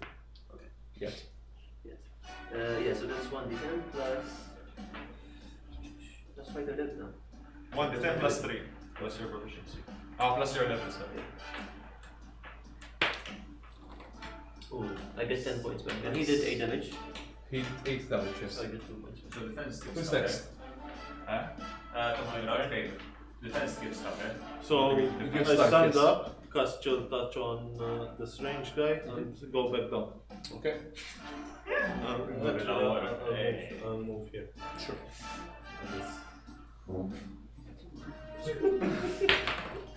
Uh, 20, not natural.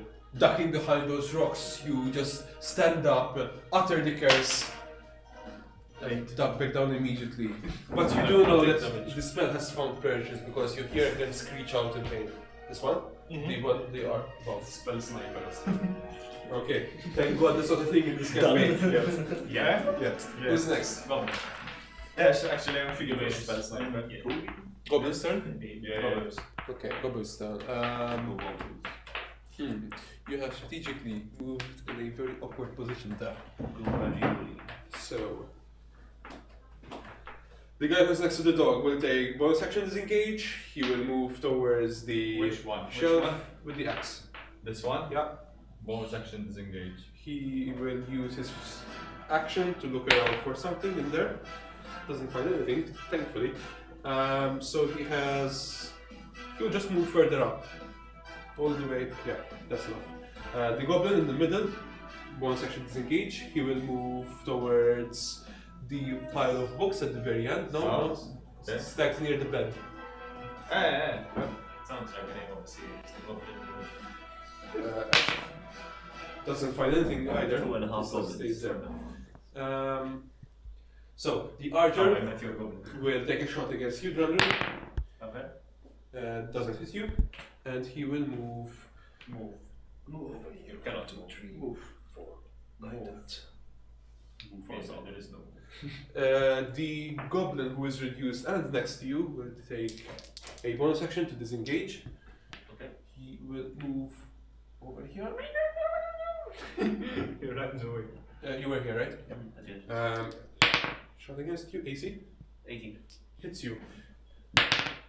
You take 4 points of damage, but it is, I think, with reduce, I think it is half, I believe. I'm not sure. No Because idea he's how sword. enlargement works.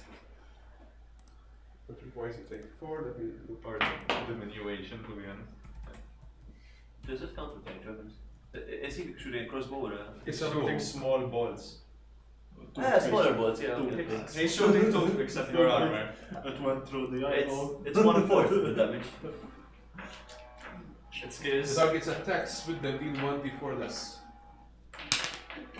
So you take 3 instead.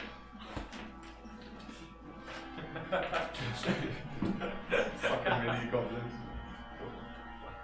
Why? Does well go to call I mean. It's probably a hard hit as well. Oh shit. So there are 2 Save me!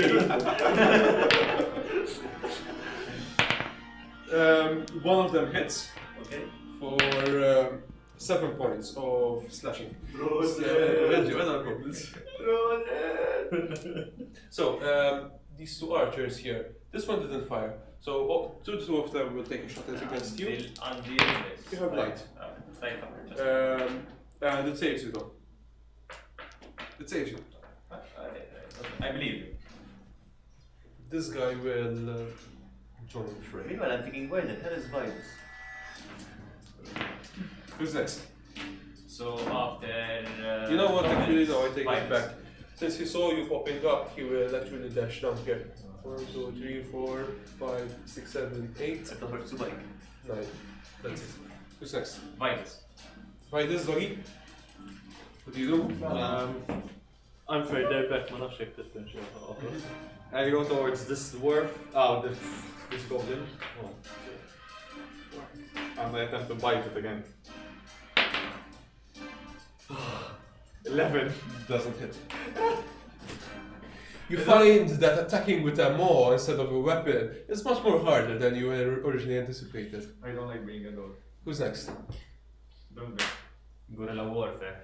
Phase 3. Emerge out of forest. So, how shall we emerge? Does it cost an action to jump over the fence? It does. Might as well not. Yes. The fence is open. 1, 2, 3, 4, 5, 6, 7, 8, 9. First victim chosen. Alright. Dwindling dashes out of the forest. Jermaine, to your surprise and excitement, finally you see the dwarf materializing in front of you as he darts around the fence. Can and I close enters. the gate behind me? Sure. I close the gate behind me. So wait, these goblins You're they stuck all- in here with me now. these goblins all attack Yeah. and only one hit. Alright, okay, sorry. Can I make a reaction to one of the missed attacks? It's one combat round in Colo. If we're ready to attack other people inside. Alright. I didn't even notice if they did it. I thought they did. Okay. That's fine. No worries. So after Just- 100? No, the Yeah, lady. lady. That's fine. The lady will chase after the goblin out there to prevent him from doing another mess.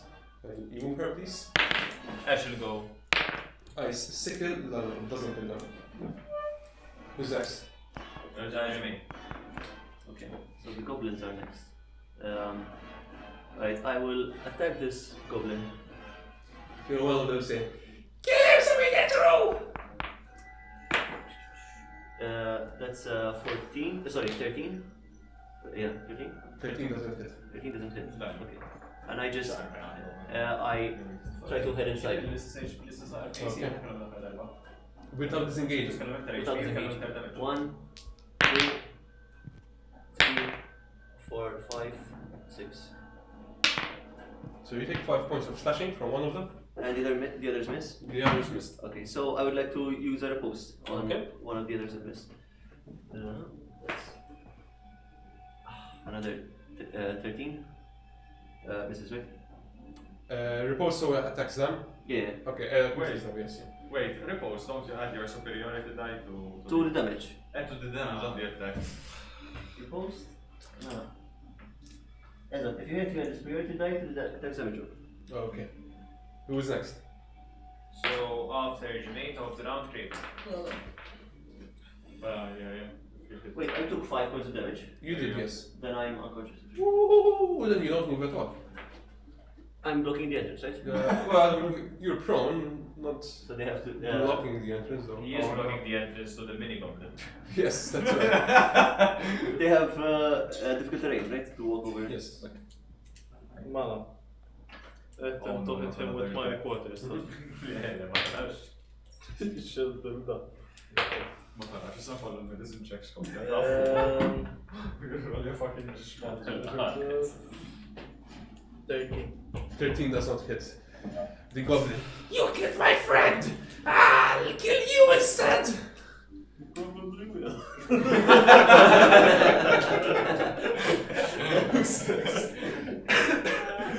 Go. Okay, so we'll start with him actually then. Jifakru fejħareġ The goblin tries to whack you, but you block with your stuff.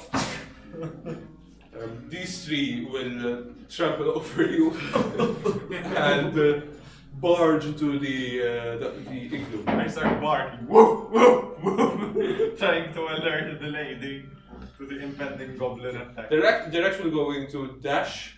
Two of them to the barrels up front. One and one. And the other one will go to the right hand side where there are the books. No, very far corner. That's their turn. Because they dashed. So here we have 2 archers going into you. 3 archers going into One you. of them is the small boy. Where is the the goblin? small Oh, boy. you are right. Got of the miss. Sorry? One of them is the small goblin. The small That's goblin. right. So I will do the Goblin here and here first. Doesn't hit. Small goblin. Doesn't hit. The goblin melee with you, who's rolling with disadvantage. Doesn't hit. Gorilla warfare phase 4. There is the goblin adjacent to the lady there. Who You know. will see if he finds something. He doesn't find anything. The goblin who is adjacent to the dog, you Vidas, he will. Did you find anything there? No. No, he didn't. What's up, Shane? That's it. Who's next? So, Vitus. Vitus attempts to bite himself.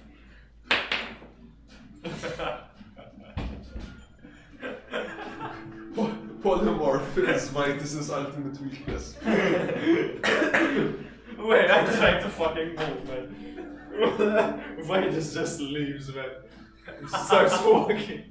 Once again, she will attack him. Yeah. The dog died in seconds. Vitus AFK. What's the AC on the dog? Fucking 12. Too much. You take 7 points of damage, I think, which brings you back. Finally! That was actually literally quite a long. I should have done that before when I didn't know where. So I take 2 points of damage, right? And transform back into. Where's the actual Vitus? To a real man. Sorry, he's here. Seeing as now he's back into his natural form, Vitus actually surges. And he's like, come here, you little fucker. And he smashes him with his sword now. And he gets a 22. Hits. And he deals 8 points of slashing damage. He's dead. Chops off his head. Who's next? Wait, I'm not done yet. Okay, sorry. I'm not done. Actually, I'm shade 1, 2, 3, 4, 5, 6. And Yeah, now I'm done. Drabble recklessly attacks. Just a reckless attack. More damage. Advantage. Advantage. So that would be a 15. Hits. Yeah, so it's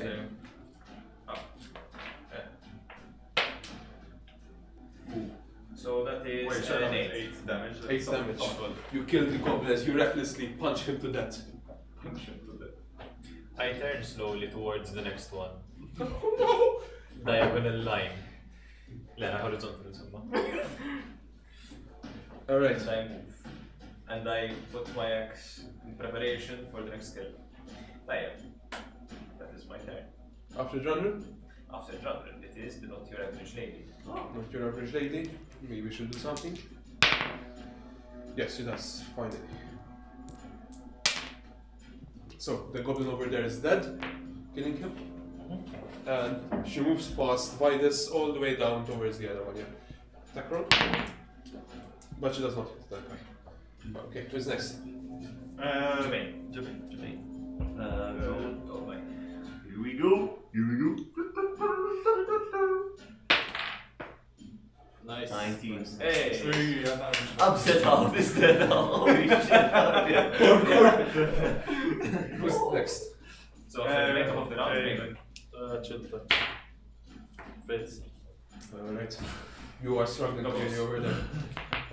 Gibbos. So the one adjacent to you. Natural one, you get an attack of opportunity against it. am I still recklessly attacking? That's up to you. Choose, no? I can choose reckless attack. Recklessly existing. At least I go 15. So 15. Hits. Not that attack, I tried to number So 9. The burst of damage kills the goblin. It's about to hit you with its bow, but you grab the bow, snap it. Oh, what? I shove the bow into its neck. 3. So there are Drunner's those two damage goblins die. over there. The reduced one against you. Insirish. I should roll a bit maybe. Insirish Doesn't hit you. The one behind it will take a shot against you. Okay?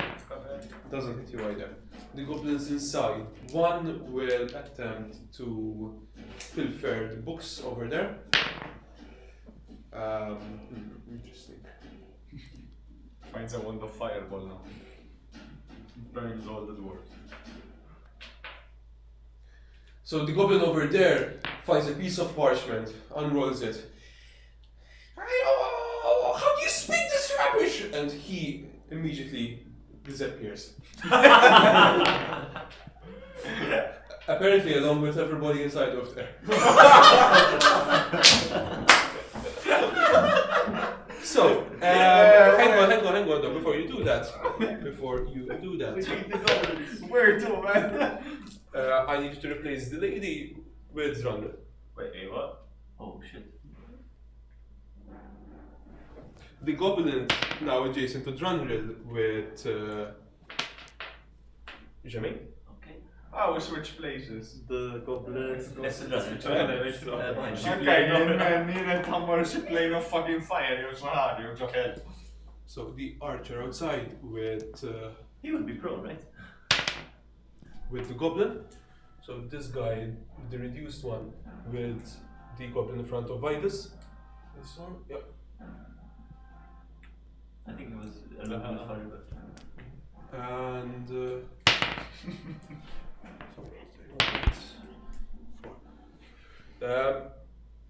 this guy did not teleport. He hasn't. He replaced me. That was already. Okay. This guy with the guy who utters the spell in the first place. Some Miyazaki shit. No.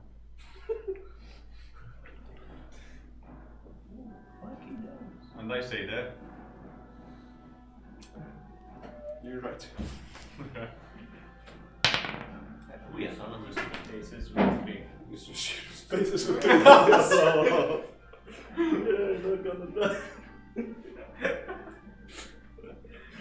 Whoa! We're not the same human. We're not the same human. So this guy will. As I disappear, I'm just won't kill me now. See you later, bitch. This golem was about to swing you, but you vanish as he as it impacts against you instead. Wait, why? Doesn't hit you though. That guy acted. This guy didn't act. It's the shield is like He moves against her. first a dog, now I'm out here again. The lady takes 5 points of damage. The lady is tough, man. She's not your average lady. It's not your average lady. This goblin here will actually go back into the igloo against Zandred. Go back. Reckless attack decision. Hits you for 4 points of bludgeoning damage. 2 points of bludgeoning damage. Okay, so then there is the reduced archer inside of there. So is also his bonus action to disengage all the way far to the wall and take a shot. No, he will actually look for shit himself there. But he's too short. He doesn't find anything. No, he went for the books on the ground though. Oh, okay, yeah. And the goblin in front of Drunril doesn't hit you. That's it. What's next? So after Gobos, it is Vitus. Why this strikes the only goblin that's in front of him, no? Natural 20. Yeah. Does the blade heal back from its injuries? So that is How much to the Somehow I feel the need to smile from inside. So that is like 7 points of damage. He is dead. And I take a look around, a rough look around. Is the mule still there? The mule is still there. What's offer is that? 1, Blood 3, 4, 5, 6. Okay. After Vitus. Drandred is seeing his new surroundings. This is not surprised. He knows that this is the next phase of guerrilla warfare. It's just as planned. Just as planned. But he knows that after keeping track of how many goblins he's killed, he needs to take another swig of ale. And he takes another swig of ale and then turns into his second rage. Okay. Wait, What's the rage battle? coming? 1 minute. So it turns. One must have turns. Very. So Another bottle. he will disengage from here. Sorry, not disengage. He will engage your window. Take an attack of opportunity from here and move on to the other ones. Reckless, right? Yes. Crits. For 5 points of bludgeoning damage. For 2 points. Sorry, what are sorry. So I reckless attack the archer in front of me. Okay? Oh. Oh, nothing. Who's next? After Dundrel, it's the lady. Or not your average lady. Not your average lady. She will use icicle. Crits. I'm not going to roll for the goblin at this point. He's dead. And she yells to you, "Back into the igloo!" And she moves just behind that guy, just in time to have another attack. It's him. Another attack. Holy shit. It's him. Thanks. She's like level 7, man. The talent up. He's not your average lady, yeah? Yeah, so he takes 5 points of ice. You know, one success. Who's next? So after not your average lady, Jermaine. 2 success. Here we go. Success. Sara? Sara. Ma måste trycka till. Just mot fuck you. Who's Raven. Jermaine, Sean, can you 11. 11. Għaxik ma jimpattix like constitution. It is a constitution thing, I think. Let's save. So It's a save. dead saving throw, it's just... 15 that? 15 of the Hits. It's a different rule, but... the official at night. I don't know if there's any rules which can impact your dead saving throw. 5 necrotic. That's the on. fighter, he did On get the one now. already damaged. He gets, Yeah, monk, sorry. Diamond soul. She nods at you with a nod of He approval. gets Who's next? proficiency on all So saves, goes. including his death save. How many goals do I have at this point? 3. 1 outside, 2 inside. Okay. So level 29. This guy is going to dash off the map. He doesn't know if they're dead. He's hearing the screams of his brothers. The other two are engaged between, no? They are. Unfortunately, I don't think it's going to end positively for them this day. So they're both with bows. I can't make out. Yes. No. No. Who's next? Vitus. Virus. Virus. Antivirus. The shadow. Two violence. He dashes. Or you can't move. Oh, okay, I just So you have to wait. Who's next? Dwindling, seeing that he couldn't hit the first one, he'll try his luck on the other one. He'll leave the other goblin for last. Reckless attack. Natural 20. He's disappointed that he didn't manage to hit the other goblin, so now he crits. I mean, you don't even probably need to roll. 11. He's blown up, man. Plus 7, 18. Plus 4, 22. That's 4, 22 points of that. You grab him by the neck, raising him. You kill 3 goblins. And he just buttheads him. Grinning with, happy with content with yourself. Wait, is this the small goblin? You didn't specify, so I assume it's the other one, the normal. Nice. No, that's fine. That's fine. Let's leave the small Who's one next? for last. And I move. Who's next? After the round, it's the lady. Yes, I know. Okay, the lady will. It's the last goblin, no? Tiny goblin.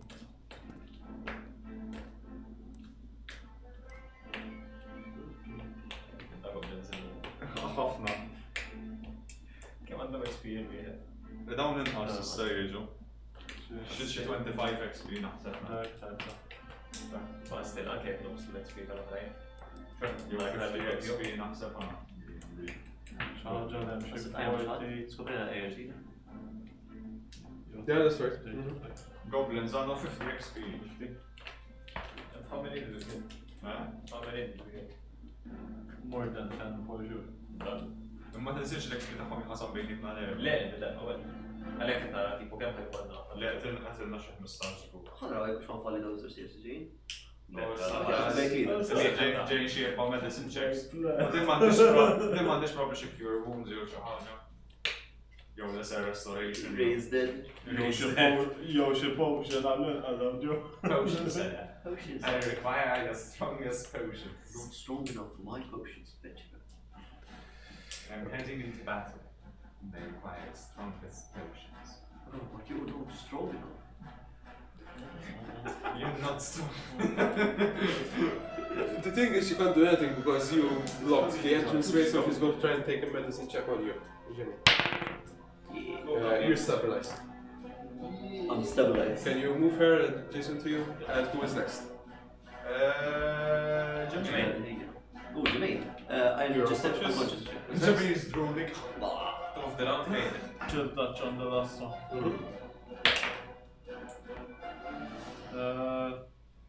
12 now. 12 doesn't fit. Gobos. That Gobbo will bonus action disengage, move through you because he is now tiny. And he will move 1, 2, 3, 4, 5, 6, 7, 8, 9, 10, 11, 12. Wait, is that even jumping? Yes, he disengaged and he's moving through you because he's That's tiny. difficult terrain, no? Sure, that's still difficult. He's tiny though, he's tiny. If you move through something, it's still difficult. It's fine. I don't think so. If he's tiny, he might Yeah, sure. have some nimble It's moving through allies, which is tiny. Sorry, which is difficult. You're moving through enemies, it's not difficult. So- Another creature space is difficult terrain. In general. Okay, so the problem. So in that case, it's 2 squares And less. does he also keep the same speed if he's smaller? I will actually check on that as well. Basically, you can't ever end your move on another creature space. But if you move through it, it's difficult. It gives him disadvantage on strength checks and saving throws, and the target's weapon shrink, but doesn't say anything about movement. Who's next? Vidus. So after, yeah, Vidus turns around and rushes towards the tiny little door. It's like, where are you going? And tries to poke it with its sword. I get a 12. 12 doesn't hit. The goblin is running for its life, like a tiny cockroach. Running away from you. Who's next? Grande. The cockroach ran off. No, it hasn't.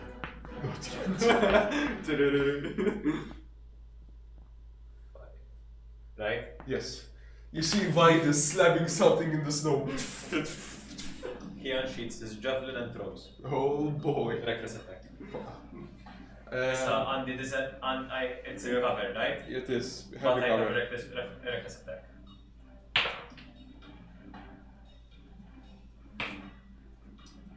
That's a 14. The javelin does not hit this tiny creature as it sprints off. Who's next? What the average lady? Average lady is No, not so average lady. Not so average day. not too concerned about stragglers, so she is still tending to Jermaine. She actually walks off to the side and she starts concocting something in a empty glass Oh shit. potion bottle. Who's next? So after Jermaine? She says as she does so, "You fetch me the herbs on the that shelf over there. The sage in the shelf below as well. Quickly." I go ahead. Who's next? Goblins is as Jermaine, Craven li jaħmet għedijajna. Scarlet Rot. Oh no. Oh no! Oh no! Ara ma jfettilux! Maġi għabtu donkey. Wait, kemm timxi? Oh, fine. That's fine. Sandek ġefna oħra. Trid titfallek nifsek. Ma nistax kan sewa dafrilek għalek. Ija mela. Għaddek ġefna oħra. Fadal li tnejn, fadal li tnejn, wara dik. Okay. It can be once per short rest. So I can use a psionic die to activate it again. So whose turn is it? Mine. So I move over here. Yeah, 6 feet. And I use another psionic die to lump top speed. 1, 2, 3, 4, 5, 6. Man, the amount of situational things you can do with this is really good. And I continue moving. Come here! After Vidus, After Vidus, it is Drudels. Javelin that motherfucker. 1, 2, 3, 4, 5. They emerge from the tree line again to gain advantage. Reckless attack. This reckless attack though just needed. Here, 20! Lato. Mux fejn bejn. 20. Lato. ċekja. X'kasel għattu ver?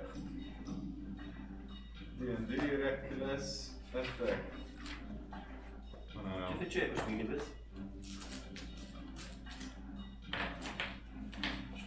When you make your first attack on your turn. No, it gives you advantage on melee weapon attack. Mela xejn.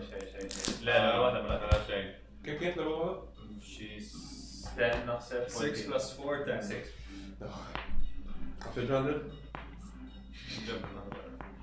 After Adrenaline, it is Lady.